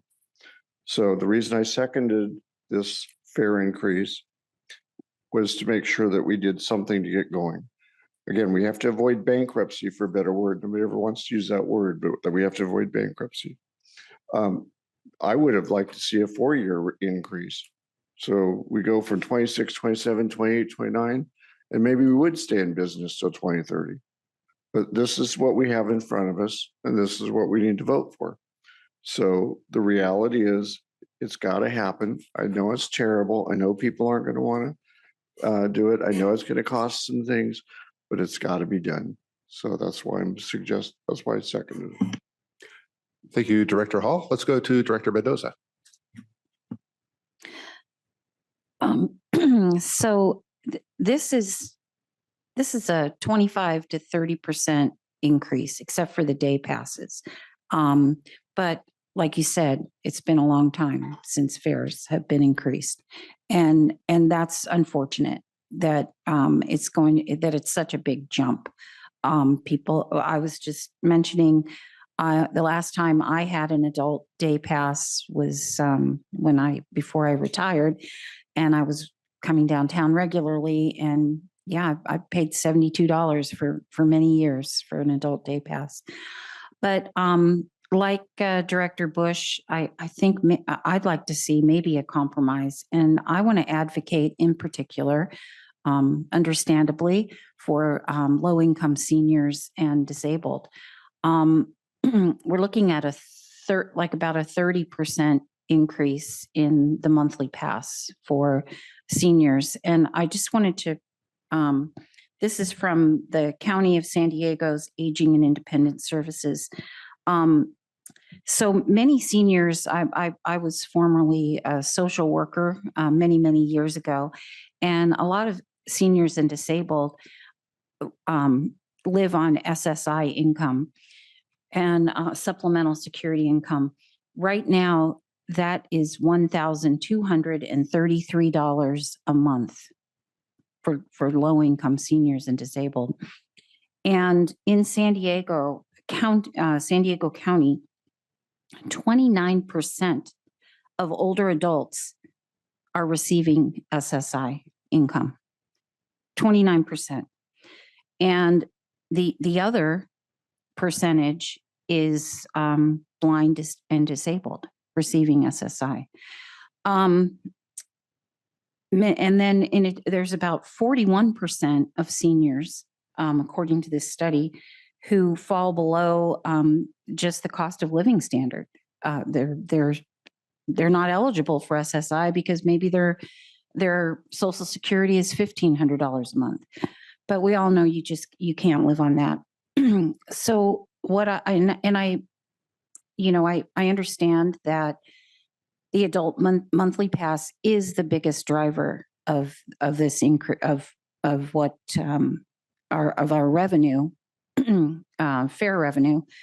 But I would propose that we only raise the senior adult or the senior and disabled monthly pass from $23 to $25 and not raise it at all in just a one-time increase in fall of 2026. Just a minimum increase for seniors. And that is what I'd like to propose. Thank you, Director Mendoza. Is there any further board discussion of the item in front of us? Director Foster. Yes, thank you. This is a very difficult conversation.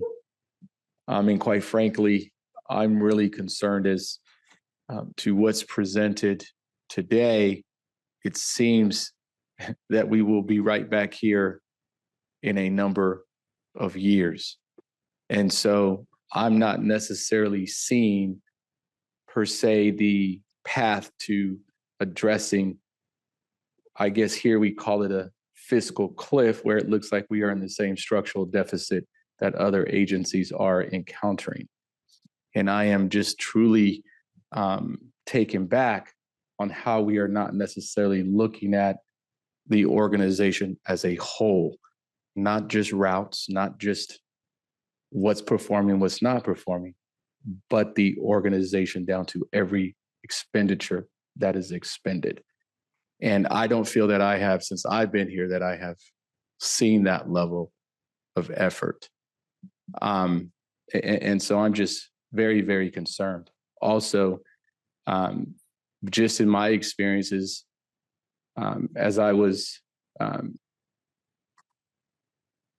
been dealing with Sandag, and I understand that there is a federal, I guess I'll call it a test, or as this would move to Sandag, that there is some other things that have to take place. But I believe there is some efforts that need to be made in regards to disparities, things to that nature, and actual impact. And in the last conversation that I saw had, as there were some increases, I think we're saying there were, when we talk about across the board fare increases 2009, I do believe we did do some actions, some other minor actions, where, if I recall, and hopefully you can confirm this, where over 70% of our ridership is low income.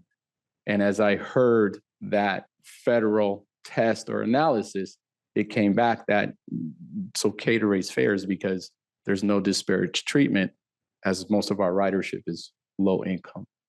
Can you fill me in on, or can you tell us what, once it leaves here, what takes place and how is that analyzed in regards to actual impact and disparate treatment? Yeah, so I'll let Brian Lane from Sandag talk through that process. They take the lead on the Title VI analysis. Hi, Brian Lane, Senior Transit Planner at Sandag. So next steps would be for transportation. Once we get the votes from MTS and NTD, we would then do the equity analysis per the federal requirements. And on the way it works and the way the Title VI circular is written is you analyze the fare changes between various groups, and you have to look at, is it being unequal for certain groups, with the changes. And like you said, I think roughly 2/3 of our ridership is low income and or minority. So unless you're proposing a fare that decreases fares for the other riders, non-low income, non-minority, you necessarily won't have an equity issue with that. So the federal requirements don't ask you to look at how this impacts just maybe a low income person to themselves. It's in comparisons to the non-low income. Are they getting an equal increase as well? And that's what the federal requirements that we have to go through.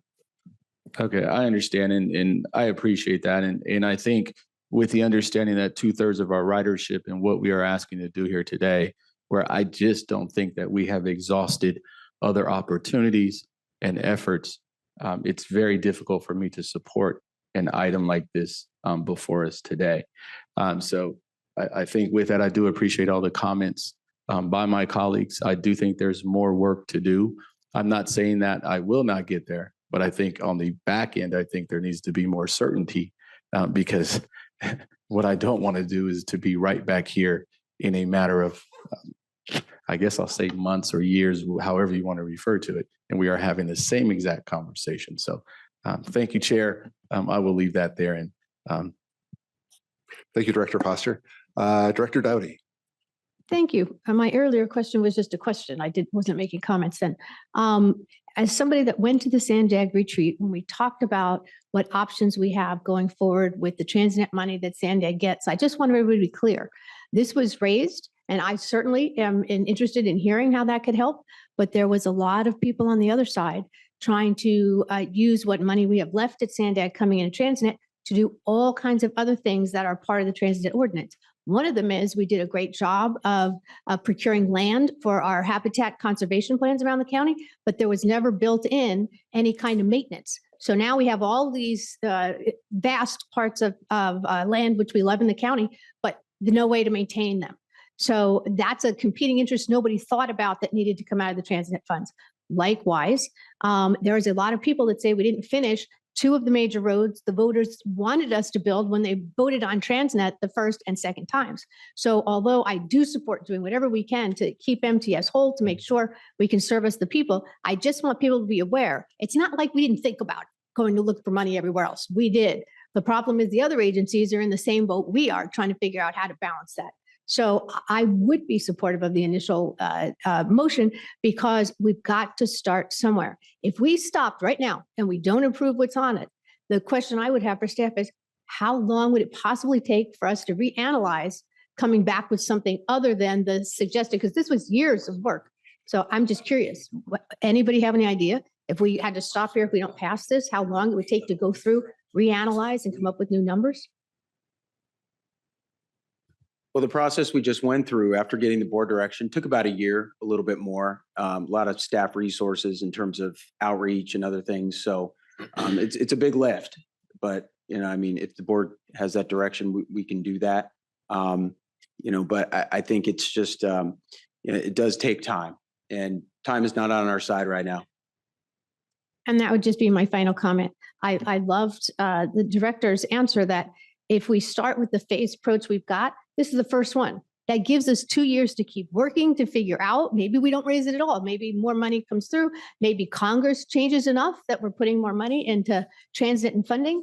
The National League of Cities conference that was just 2 months ago, I went to the presentation on, I loved it, trains. Well, it actually was a lot more than trains. It's how we're funding in this country transit of all kinds. And everywhere around the country, they were saying the same thing we are. We need more help from the federal government. We cannot balance our budgets. And the problem is, until something changes, there's, to be honest, no realistic hope we're going to be getting lots more. So it's back to us, the people that are sitting around this table. We have to do something. So I am supportive of the motion. I like the idea that in 2 years, we can look at other options. Maybe we don't have to do the second increase. But I think if we, and this happens everywhere, we don't like to tell people you have to pay more money. Nobody does. But we have to do it. We haven't done it in one area 17 years. The public has to understand, just like their costs went up, so have ours. So I am supportive of the motion. Thank you, Director Downey. Director Fernandez. I'll keep it quick because a lot of people made some really great points that I agree with. At face value, I am in support of raising fares simply because our regional counterparts, we're either at cost or lower than them. However, the decision is not quite that simple. And myself, as a newish board director here, I don't feel I have an accurate picture of the whole thing here that we're looking at. I would personally like to, and for the public to see as well, the results of the COA. Obviously, this hard work that staff put forward, structural organization, and more. And I think that we could do that in a budget subcommittee, which has been brought up several times. But again, without looking at the whole picture, I feel like I'm not ready to move this forward at this time. As Director Foster said, I'm not saying I'm not going to get there. I just don't feel like I have an accurate picture of all the pieces. And I don't make these kind of decisions at face value, because there are millions of faces behind this decision that will have to pay more for this service. So again, not saying I won't get there, but I'm not there at this time.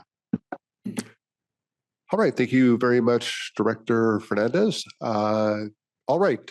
Seeing no further board discussion, we have a motion in front of us that I made and that was seconded by Director Hall to approve the staff recommendation, forwarding a recommendation to the San Diego Association of Governments to make the changes to the Regional Comprehensive Fare Ordinance outlined in Attachment A, which is the phased package. Clerk, please call the roll. Members, if you can please make your selections on your tablets.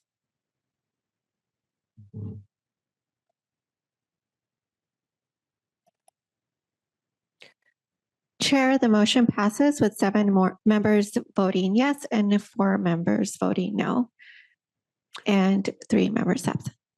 Okay, thank you very much, Clerk. I want to thank my colleagues on the board for the robust discussion. No easy answers here. and certainly appreciate all different perspectives and points of view on this. Thank you for expressing those points of view, and we have a path forward to keep our transit service at the levels that will continue to support the riders who so very much depend upon it. And I thank the board and the public for their support on that. We will move to item 15, which is the E Street Affordable Component Transit-Oriented Development Project, Disposition and Development Agreement. And we're going to get this presentation from Karen Landers. Ms. Landers, go ahead and get set up and feel free to begin the presentation whenever you're ready to begin.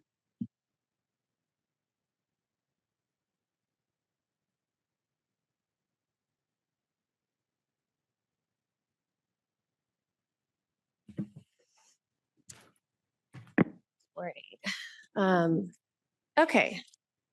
This is a more fun presentation. We always like to bring our transit-oriented development agreements to the board. And this one relates to a partnership that we have been working on with the city of Chula Vista since 2018. So it's a long time in the making. And it started with, and relates to the MTS East Street trolley station, which is right next door to a former City of Chula Vista Public Works property in between F Street and E Street in Chula Vista. And so in the 2018-2019 timeframe, MTS and the city partnered on a joint TOD request for proposals.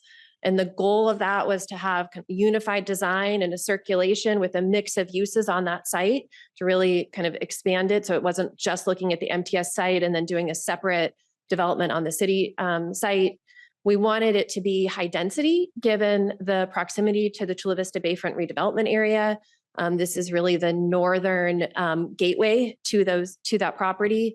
And then MTS's, TOD policy, our goal is to create vibrant transit-oriented communities that offer a range of housing types, job opportunities, and services that are centered around public transit facilities. And this was really a site where we felt like we could do all three of those in one project. There's a lot of times we're focusing on just one or another. So we started that project and had an RFP out on the street in 2019, and we're in the process of reviewing some proposals that had submitted when the state legislature passed AB 1486, which made significant changes to the Surplus Land Act and the process that agencies have to go through before they can do long-term, leases or disposition of property. So we took a pause in 2020 and 2021 to try to work out a solution, which I'll tell you what we were able to do in a next slide. But then ultimately in 2022, we were back at the table and had revised proposals that complied with the Surplus Land Act. And so we entered into an exclusive negotiating agreement with a master developer, Bayview Point. And through then the last 3.5 years, we've been working with them to refine the proposals for the developments on each part of the site. And I'll walk you through what that overall proposal is. But we're here today to talk about the affordable housing component of that, which would be on MTS property. So just to let you know, we did work proactively and aggressively after the AB 1486 was passed, and it applied to any property that was not under a contract by September 30th of 2019. And at that point that we had received proposals, but we hadn't yet made decisions and then entered into any exclusive negotiating agreement with any one party. And so it would have affected us. And it basically would have required us to lose all the effort that we'd spent with the city over the prior 2 years. And we'd have to go back to the table, and pretty much MTS would have to do its project separately, and the city would have to do theirs separately and comply with the new Surplus Land Act requirements. And so what we did is we went out to legislative delegation and were able to get Senator Durazo to sponsor a bill for us. We first tried to do that in 2020. The bill went all the way through, was approved by committees. was ready to get its final approval. And back in 2020, there was an issue with the legislature where a whole bunch of bills just didn't get out of the legislature by the midnight deadline. And so our bill was one of those. And so then we had to start over. So we went back and did the same bill with Senator Durazo for 2021. That was SB 51. That was passed. They approved it in, I think, June of that year. So, and it went into immediate effect and we were able to start over again. Since that time, there have been some other modifications to the Surplus Land Act, which affected our deadlines, which actually just extended them. So it was in our favor. And so what ultimately is that we were able to get a legislatively approved exception for this project and any other project that met the generic requirements, but it was really targeted at MTS and the Chula Vista that we are allowed to look at our project and our Surplus Land Act compliance on the joint project footprint. And that on that joint footprint, we have to have a minimum of 100 residential units. And of all of the residential units that ultimately get developed on that footprint, a minimum of 25% of them have to be affordable. And then the DDAs for this whole joint project have to be in place by the end of 2027.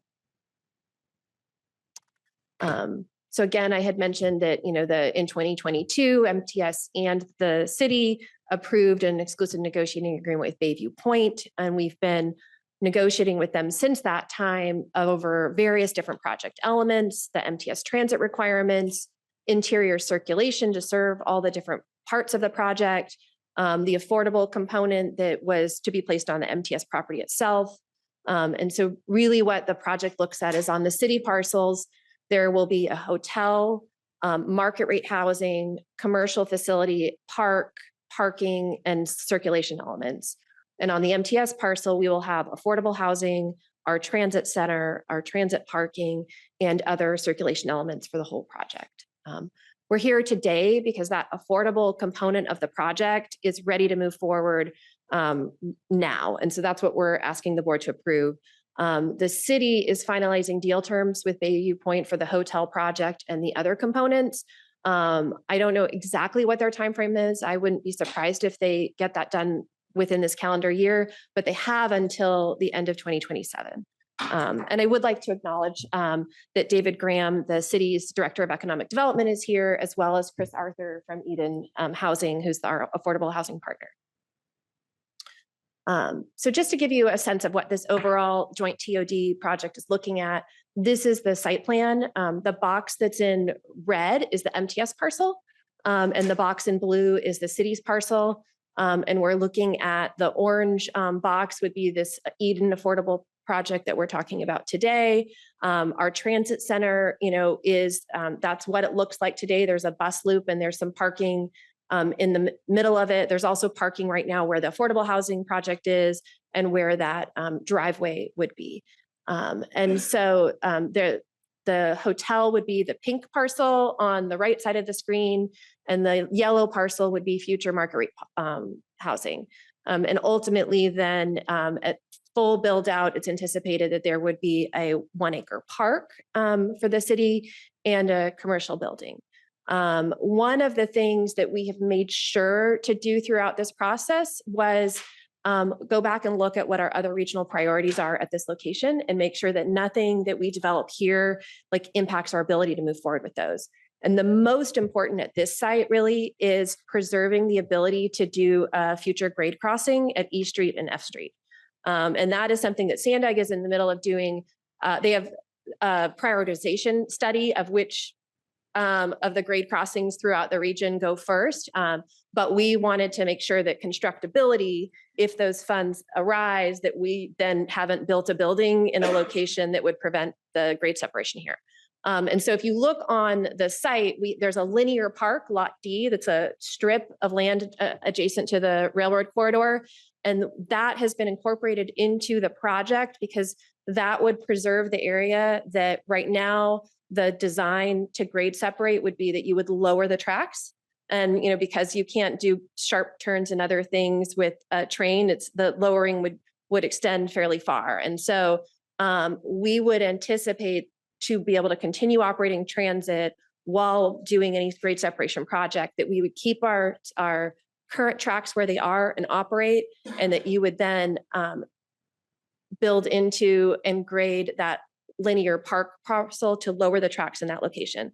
And then once those tracks have been lowered and those retaining walls have been built, then you would swap out the trains. And so this, we worked with Sandag and our engineers and the Bayview Point engineers to make sure that the planning for this would preserve that.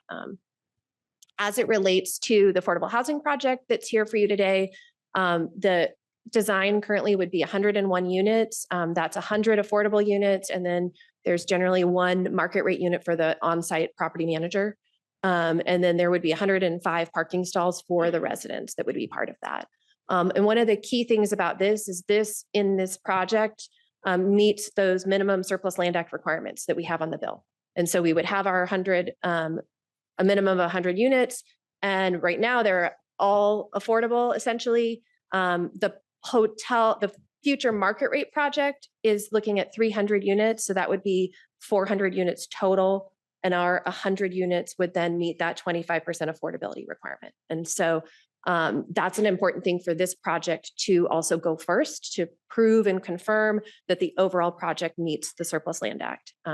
And then the proposed hotel property would be a 300 room facility. It would be a companion and not a competitor to the Gaylord property over at the Bayfront. And so we feel that the financing for that is viable and that the plan would be that construction of that would run concurrently with construction of the affordable housing project is kind of what we would anticipate, or as close to concurrently as possible.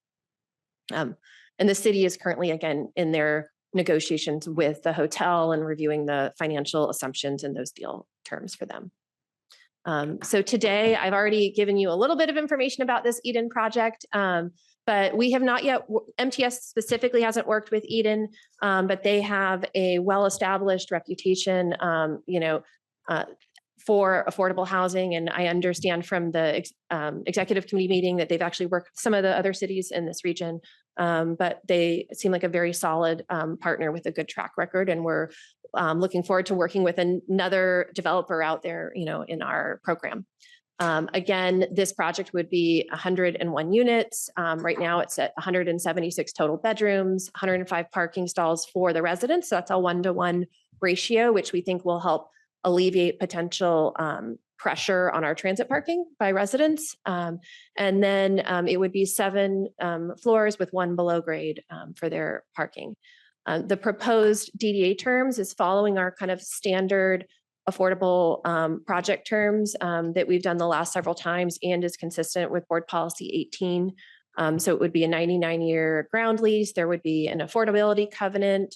We always build in that from the board's approval that because when you're doing the actual final design, sometimes the density of the project changes slightly. You've got fire code requirements and you lose a unit or here or there. And so we have built in that a 10% reduction in density is not a material change.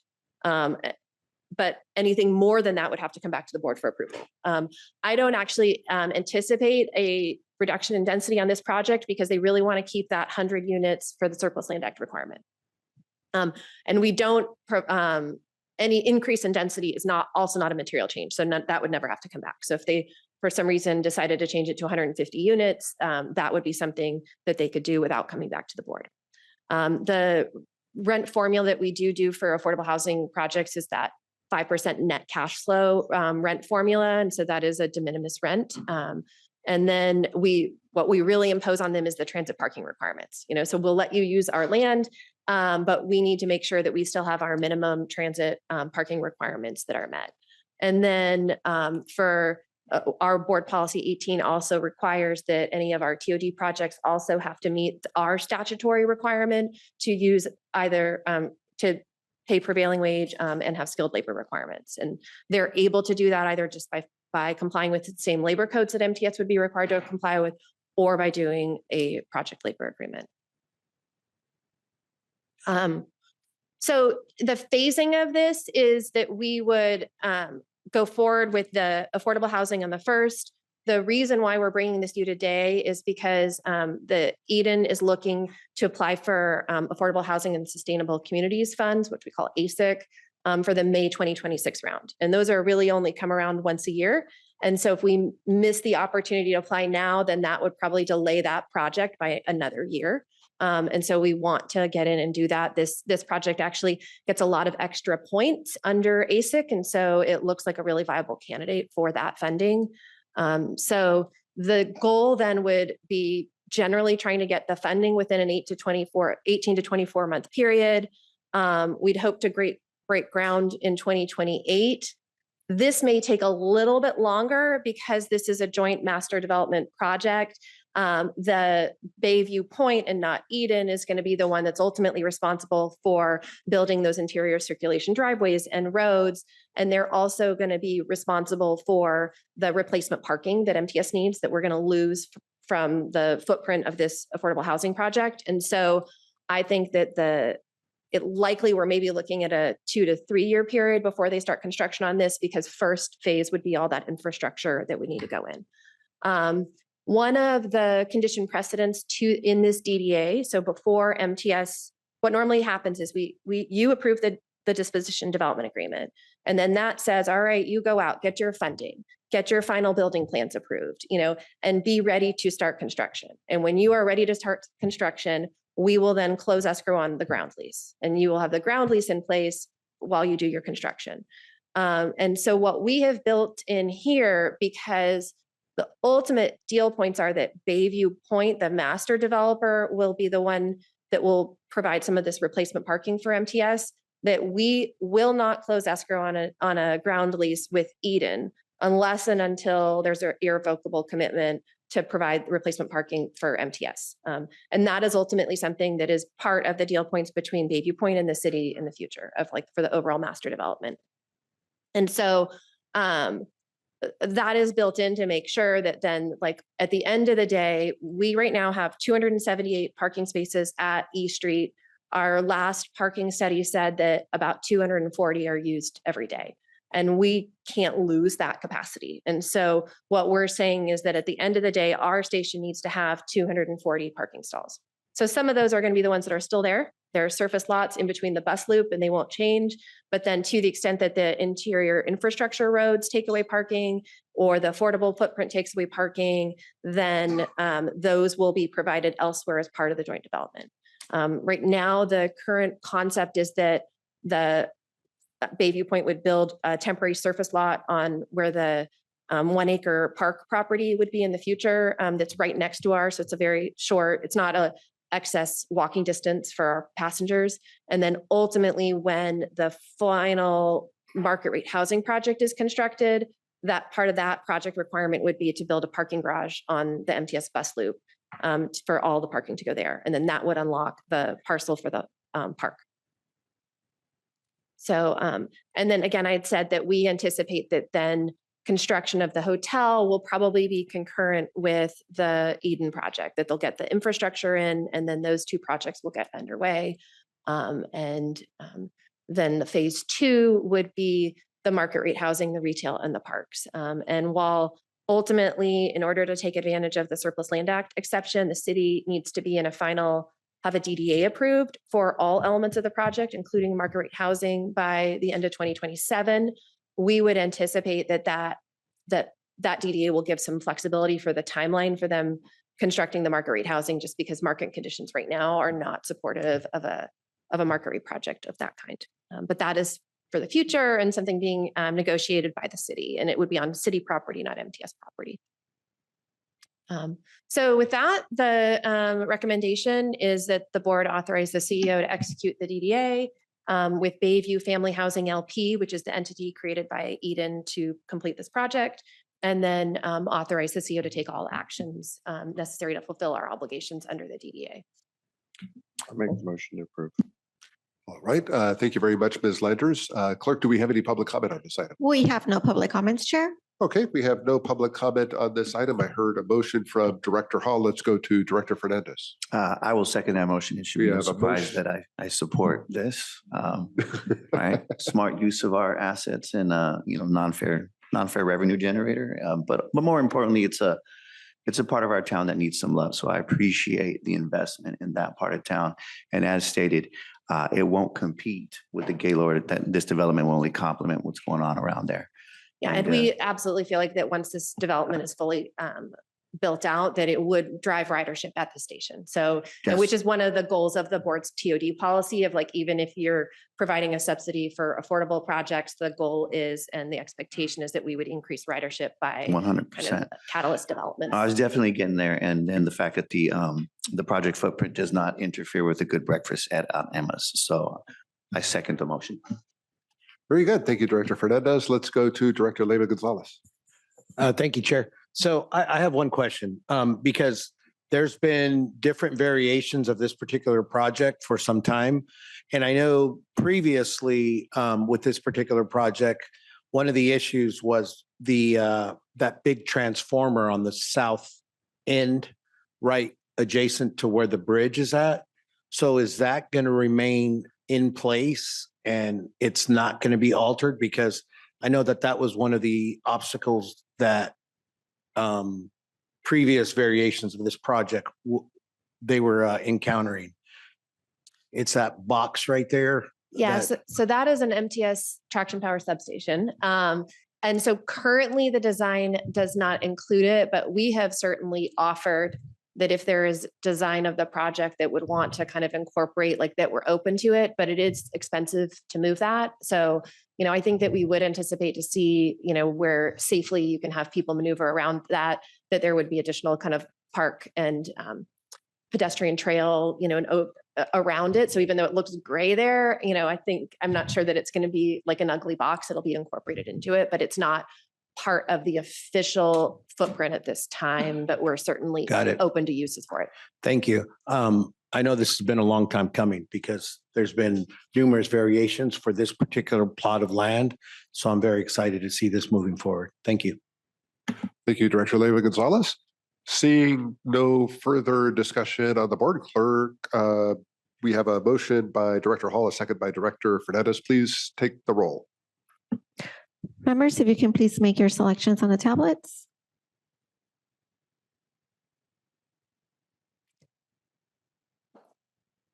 The motion passes with 10 members voting yes and 5 members absent. Thank you. Let's move to item 16. It's an informational item. The fiscal year 2026 Q1 and Q2 annual performance monitoring report. Brent Boyd and Matthew Grace will provide the presentation.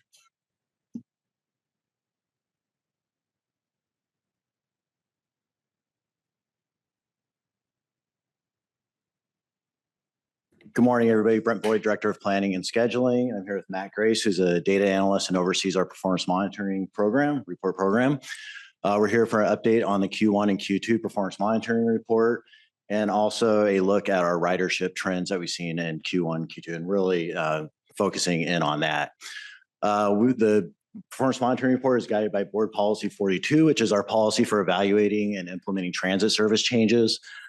We look at our services by route, service type, and beyond, and we look at a number of performance indicators, and we establish performance targets and evaluate our routes against those. Board receives annual and quarterly reports. We had been doing every 6 months. Now we're up to quarterly, but we have been postponing a number of them lately just because of congestion on the agenda. These are all the evaluation criteria that we look at. We're not going to go through all those today, but these are all the stats that we look at. And you have 2 quarterly reports in your board agenda packets that show all the detail by route and service type and so on. Ridership by quarter, you'll see Q1, we went up slightly, about 0.5%. And this is lower than what we've been trending since COVID. And then Q2, we actually went down, which was the first quarter that we've seen a ridership decline. So that's something that we wanted to look at in more detail, and we're going to get a lot more into that detail later in this presentation.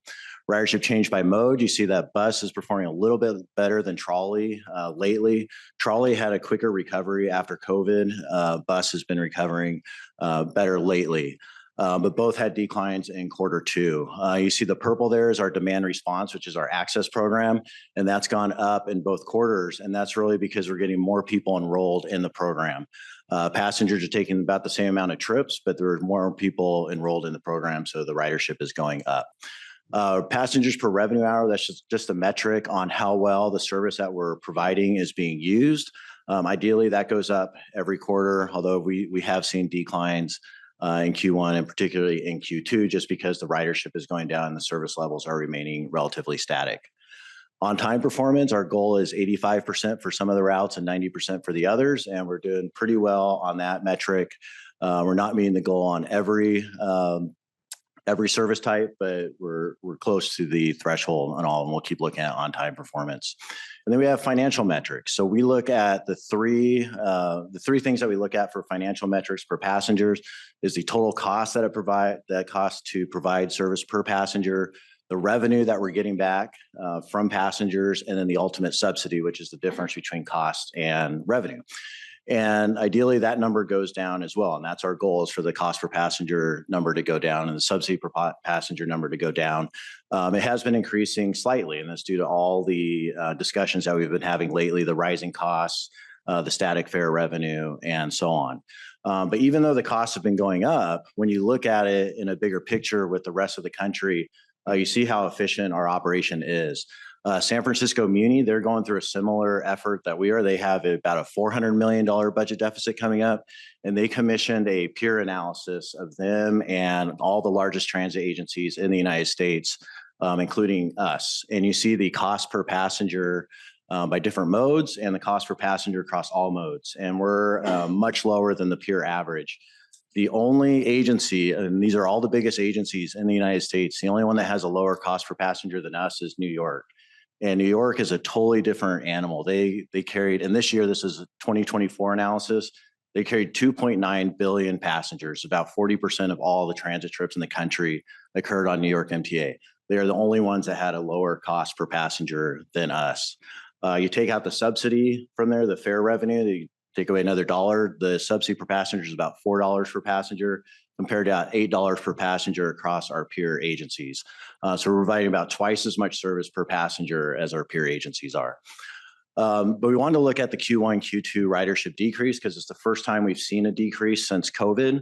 There's really no clear trends geographically or service type. Weekends did perform better year over year than weekdays. And we're still maintaining higher ridership than other agencies across the nation, California, and particularly Southern California. One of the things I wanted to indicate here is that the ridership decline in Q1 and Q2 really is not geographically based. So these are the routes with the highest percentage increase in Q1 and Q2 and the highest percentage decreases in Q1 and Q2. And you see that's all over the region. There's no particular area with big increases, big decreases. I wanted to highlight the 872, 834, and 833. Those are all circulator routes in the Santee and El Cajon area. So very similar demographics. Two of them are increasing, one of them is not. So it just shows kind of the randomness of what we're seeing geographically. Also note that there's a few routes in the UTC area, the 41, the 204, and the 202. They're seeing decreases, and that'll be important in a couple slides. This slide, I know it's not readable, and the point is not to read this slide. The point is to look at the patterns. These routes are ordered from the highest ridership to the lowest ridership.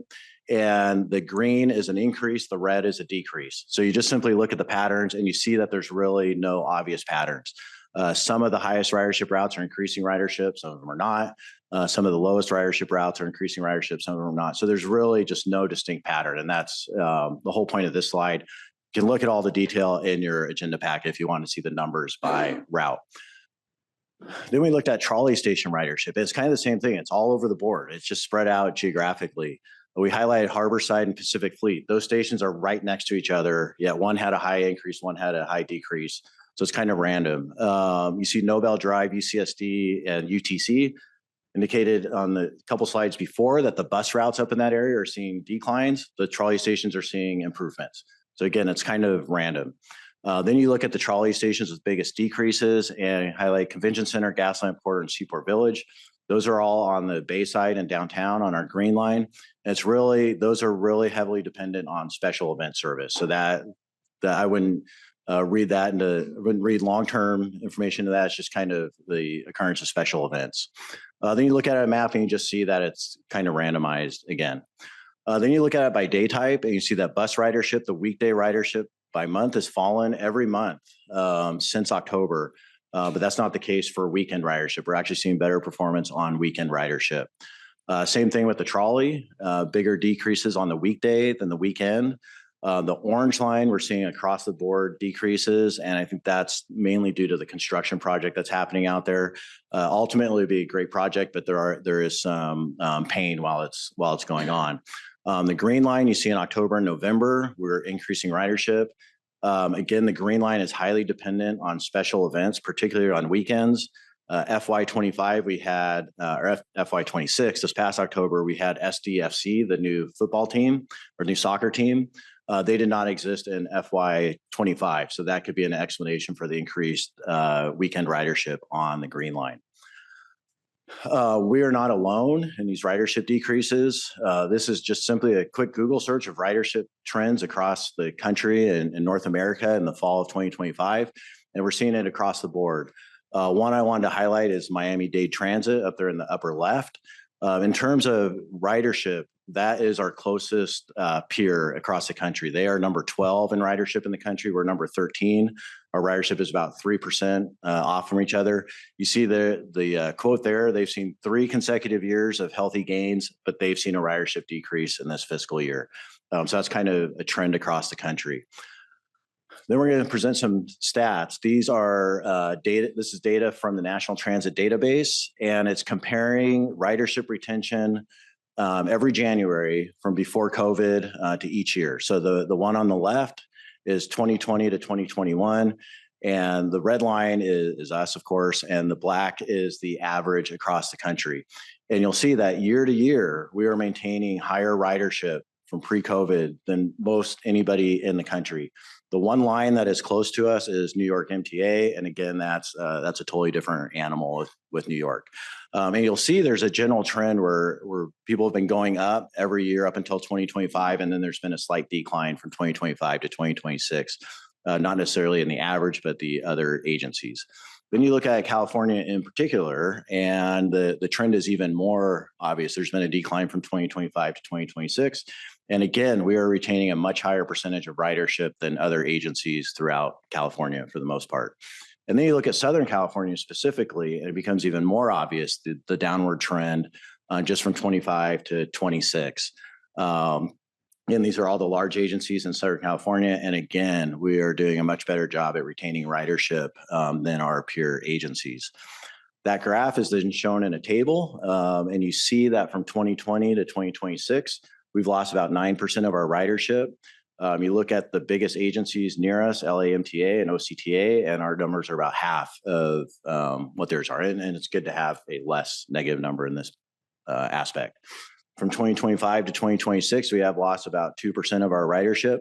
But again, it's less than what we're seeing throughout Southern California. So it's really just kind of these overall trends in transit right now. One of the reasons that I think we've been able to retain ridership at such a high level is our service provision. This is the same peer analysis that Muni had contracted out, and they're looking at service levels. This is comparing 2015 through COVID and now, and how much of those service levels are still out there today. And our chart is in the blue there. And again, these are all the major transit agencies throughout the country. And we have far and away the highest service provision retention of anybody. You focus in on 21, 22, and 23. We really had a concerted effort to keep as much service out there as we possibly could because of social distancing, keep the operator levels up and so on. And I think that's really played a part in us keeping our high ridership. Just some overall trends that we've been cited a few times about losing overall population in San Diego. This is in the Wall Street Journal. And this is in the San Diego Union Tribune. Lower population can lead to lower transit ridership, and that might be why we're seeing overall transit ridership reduction throughout the region. Also, ridership just fluctuates. We keep thinking of an overall increase that it's just nonstop going up, and it is, but we do have ups and downs throughout the years and the months. So this is monthly ridership dating back to the summer after COVID. One thing I want to point out is October is always our highest ridership month due to a number of factors. It's got 31 days. There's no holidays, schools in session. It's just always our highest ridership month. You see that this October was a little bit less than last October, but you'll note that the last dot there is March of this past year. And we've actually seen an increase in March year over year.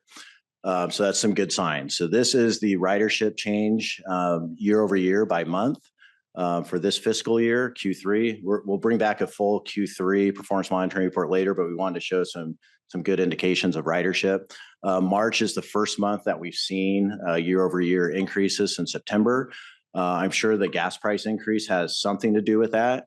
But we did see some positive trends in February before the gas prices really skyrocketed. So I think that's a good sign. And then Q3 overall, we're seeing increases. Then you look at day type or ridership by mode by day type, and you see that in March is the first weekday year over year increase and continued improvement on weekends. And then trolley, the same thing. It's our first weekday year over year increase since September. The blue line has really rebounded, the green line as well. The orange line continues to struggle a little bit. I think that's due to the construction project. Then we look at the ridership change by mode for Q3, and this is preliminary data. So when we come back to you later, the numbers may change a little bit, but the overall trends will not. Bus ridership is back up, trolley ridership is trending up, and demand response is as well. And it gets to the overall ridership change in Q3 of about an improvement of 2%. And again, this is preliminary data, but we'll come back with more detailed information later. The last slide is just a summary. So Q1 and Q2 did show ridership declines from FY25 to 26. Really no clear geographic trends or service type trends. And then overall, we are tracking and really exceeding national, state, local, regional trends. In Q3, we've seen some good signs for Q3. So we're looking forward to seeing how that progresses. And that concludes the presentation. Thank you for that update. Clerk, do we have any public comment on this item? We do have one. Blair Beekman, if you can please unmute yourself. Hi, Blair Beekman. I hope my sound quality is okay. Thanks for this item. A lot to report on. I was hopeful that in the conclusion of the two items previously and moving forward with rate increase issues, that it was stated in moving forward that there's a lot more to go with the issue. We have a lot of work to do ourselves and work together towards the solutions. That was presented as the previous item was approved. For this item, it's clear. I'm hopeful that bus ridership statistics were interesting. Use of the orange trolley line from the courthouse is up. That's an interesting statistic to myself. Thank you. How these sort of ridership issues and funding can be connected to possibly get state grants, putting off the rate increases overall for maybe 6 months. Good luck in those sort of efforts. You're going to get a lot of ideas coming in. Good luck that we can really be considering them still. With my 48 seconds to go, just thanks for your work on this item. Like I said, you mentioned the availability of service.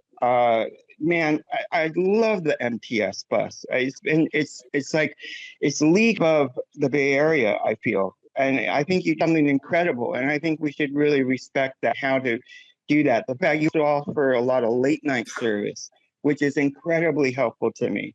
I think you're really a cut above the Bay Area. And I want to be respecting that and respecting the passengers, the people who ride it.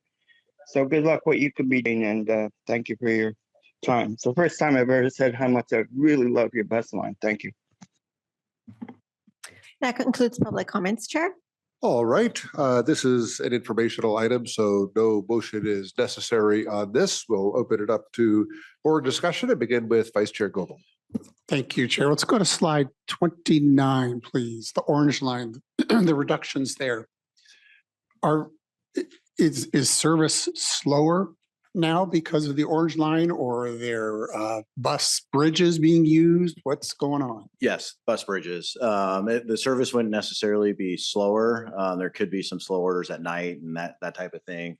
But there's been significant number of bus bridges on the weekends. Okay. I don't have the exact number, but it seems like we've had one or two a month pretty pretty consistently over the last 6 months or so. Okay, great. Thank you. Thank you, Vice Chair Goebel. Let's go to Director Mendoza.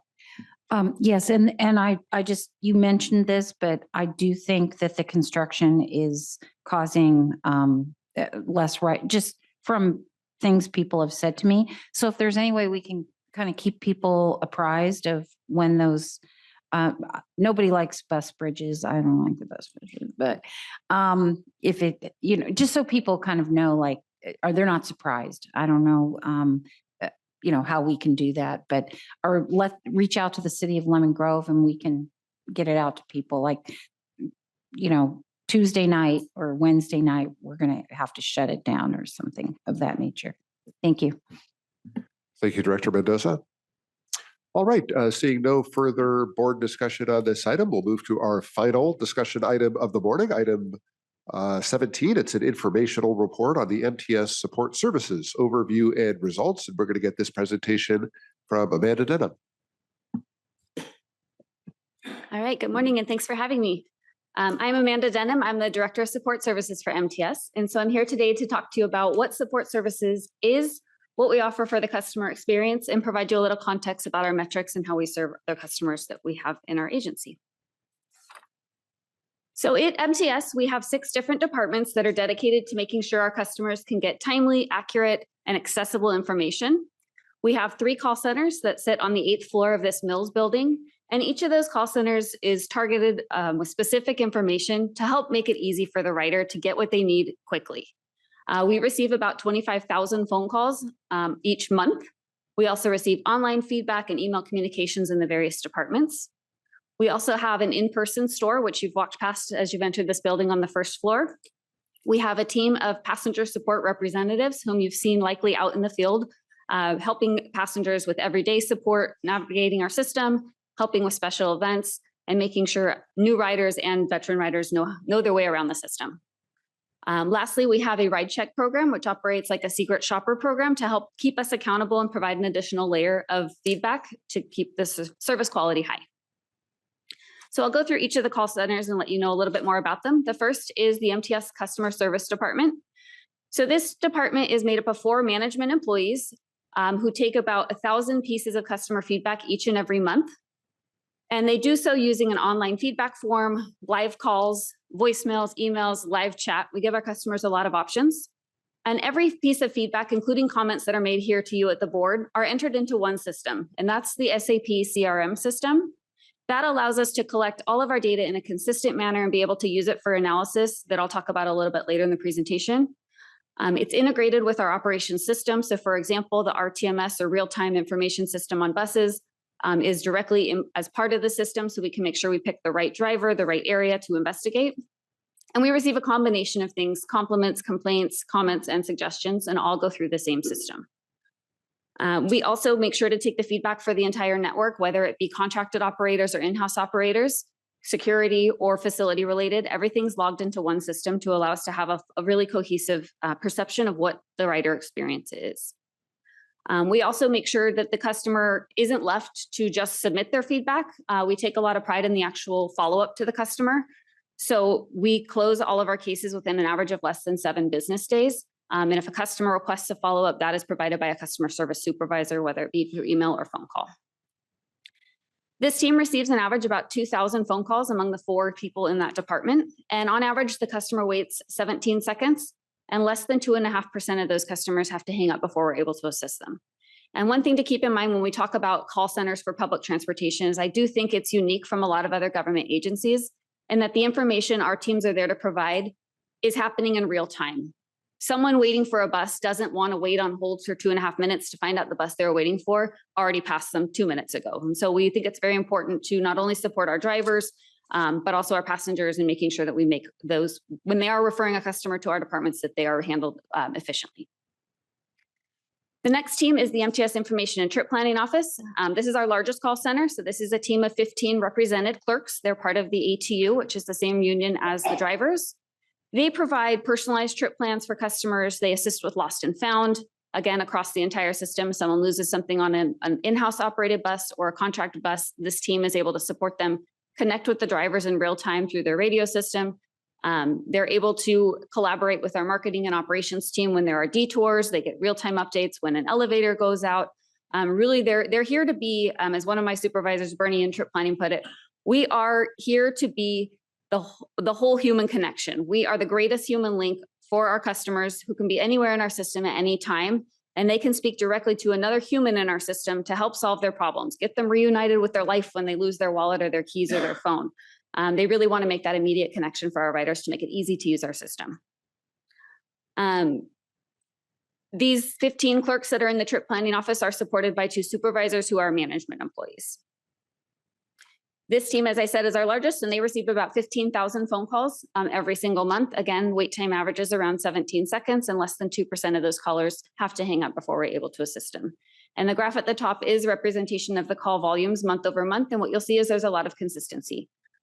Riders are continuing and have continued to call into the information and trip planning office for service year after year. The last call center is the Pronto Support team.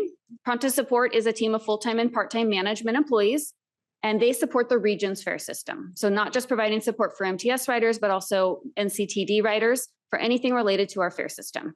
Account registrations, reloads, card replacements. They're also here to support the YOP program and reduced fare structure. So we can provide immediate over-the-phone conversions of cards to help people navigate the application process. In FY25 alone, they received 29,000 reduced fare cases that each were individually reviewed for eligibility and cards converted on the spot based on that team's review of the data. They also receive inbound inquiries from an online feedback form, and you can see it's just over 3,000 cases a month that team handles. They also do order fulfillment, so not just for our Pronto cards, but for our Access paratransit orders.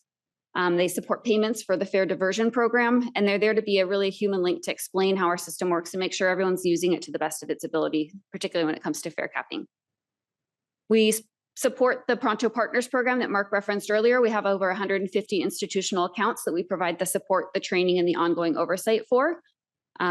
Those accounts distribute more than 10,000 monthly passes to their constituents, whether it be employers, to their own employees, or social service groups providing services to clients.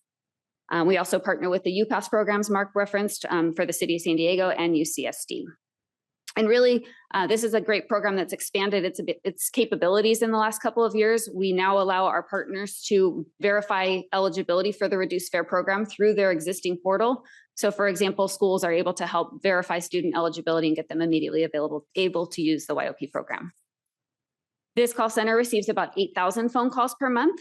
And again, the wait time stays averaging under about a minute, when less than 4% of those riders have to hang up before we can assist them. You'll notice a couple spikes in the graphs from April of last year, where we did exceed 15,000 phone calls in the 1 month, almost double our average now. That was when we went forward with the reduced fare eligibility verification requirement, where every person who's using the reduced fares had to go through a verification process. We've always had that in place, but the final deadline was March 31st.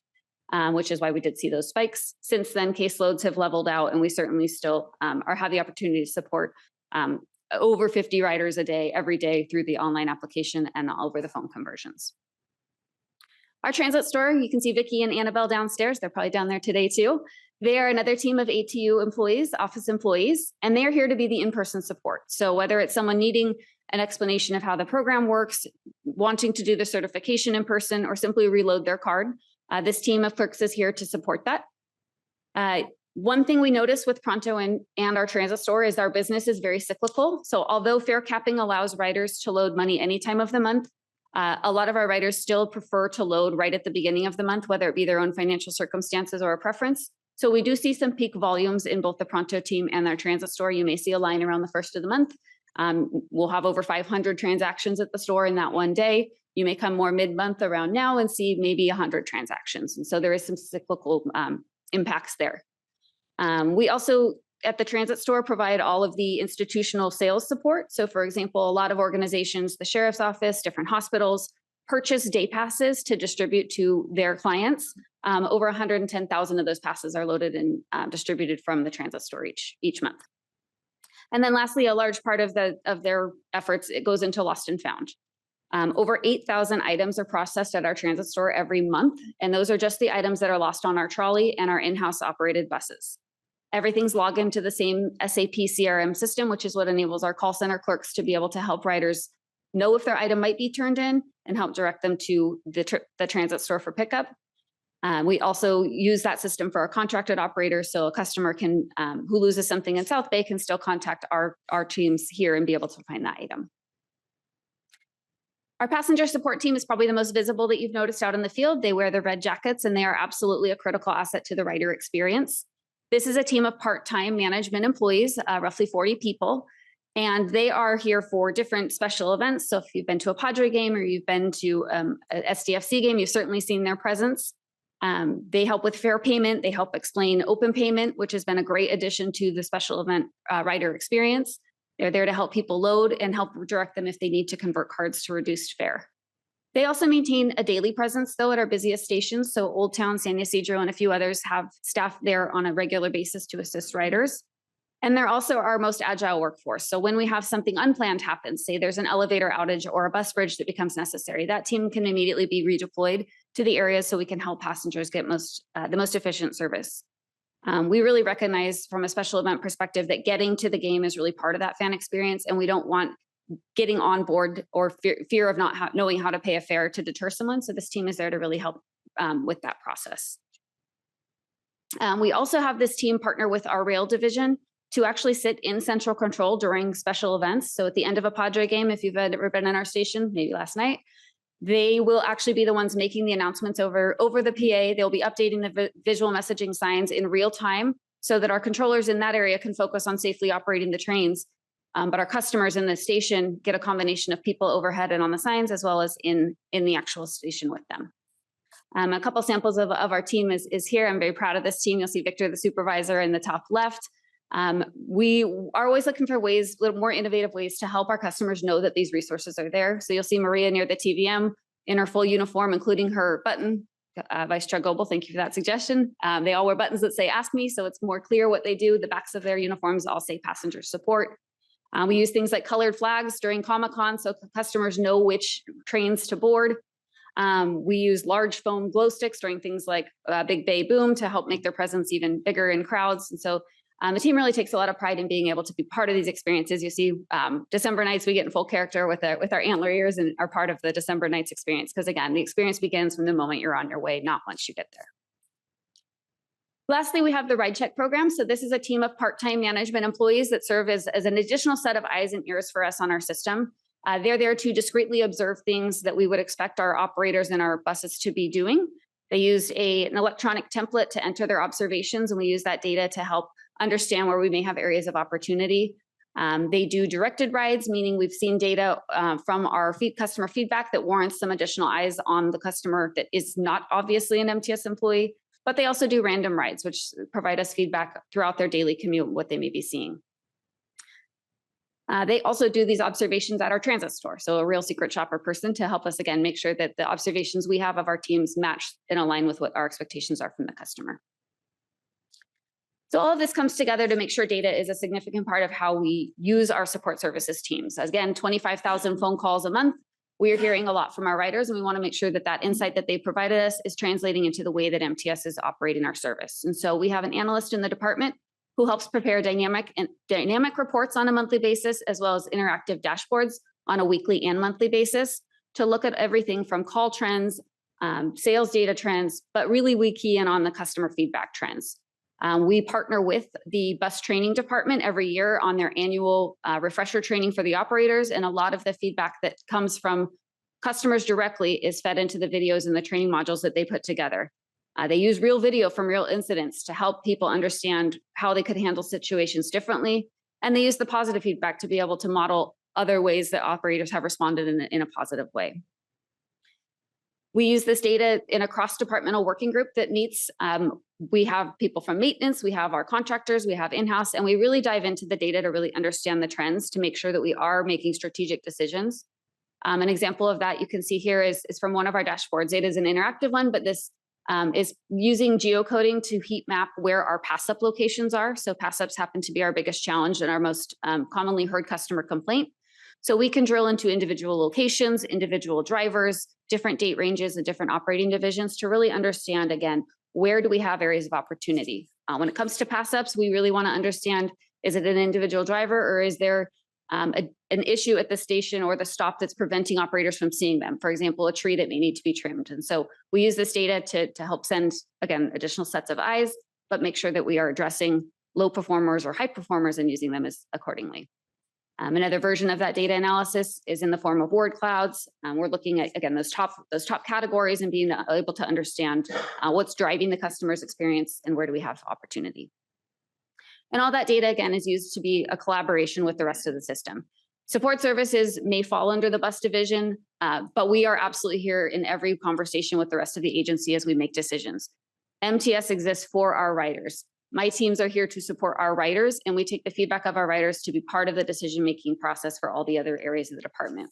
We use their feedback when doing grant applications. We go to different schools who request verification on site with our marketing team. We partner with our security and legal teams for when they're looking for certain suspects.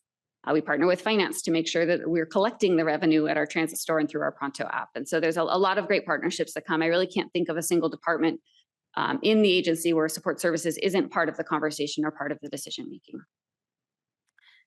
So you can see as you look at the data kind of summary from last year, over 300,000 people contacted our teams for support. People want people to support them.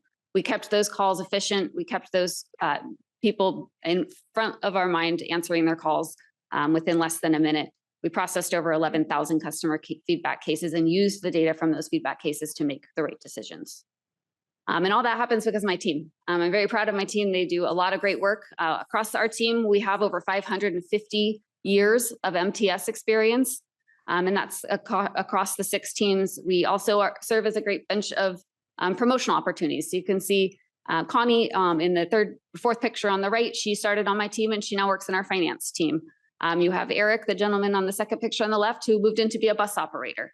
Rosita, who's pictured there with our chief operating officer and CEOs, being presented a 20 years of service pin. Edwin, our Pronto team, he's our #1 compliment generator for the agency. This team the agency alone received over 1,000 compliments last year, and this team of less than 80 people was 250 of those compliments, and Edwin was 30 of them. So the team really does take a lot of pride in what they do and the service that we can offer to our customers, and we want every customer to have that. And I'll close with an actual compliment that we recently received from a writer through our customer service department that really just highlights the way in which the support services teams support the rest of the customer experience. We have writers who write every day, but we have writers who are new to our cities, and they trust people to provide them the confidence they need. They will use our technology, they will use our apps, but at the end of the day, having people available to them to have confidence to write our system and then board and have bus and trolley drivers who are also friendly and helpful just seals the deal for them. So with that, I will take any questions. We do have writer assistance cards available from all of our bus operators, our security teams, to help get customers directly to these different resources so that they can talk to the team.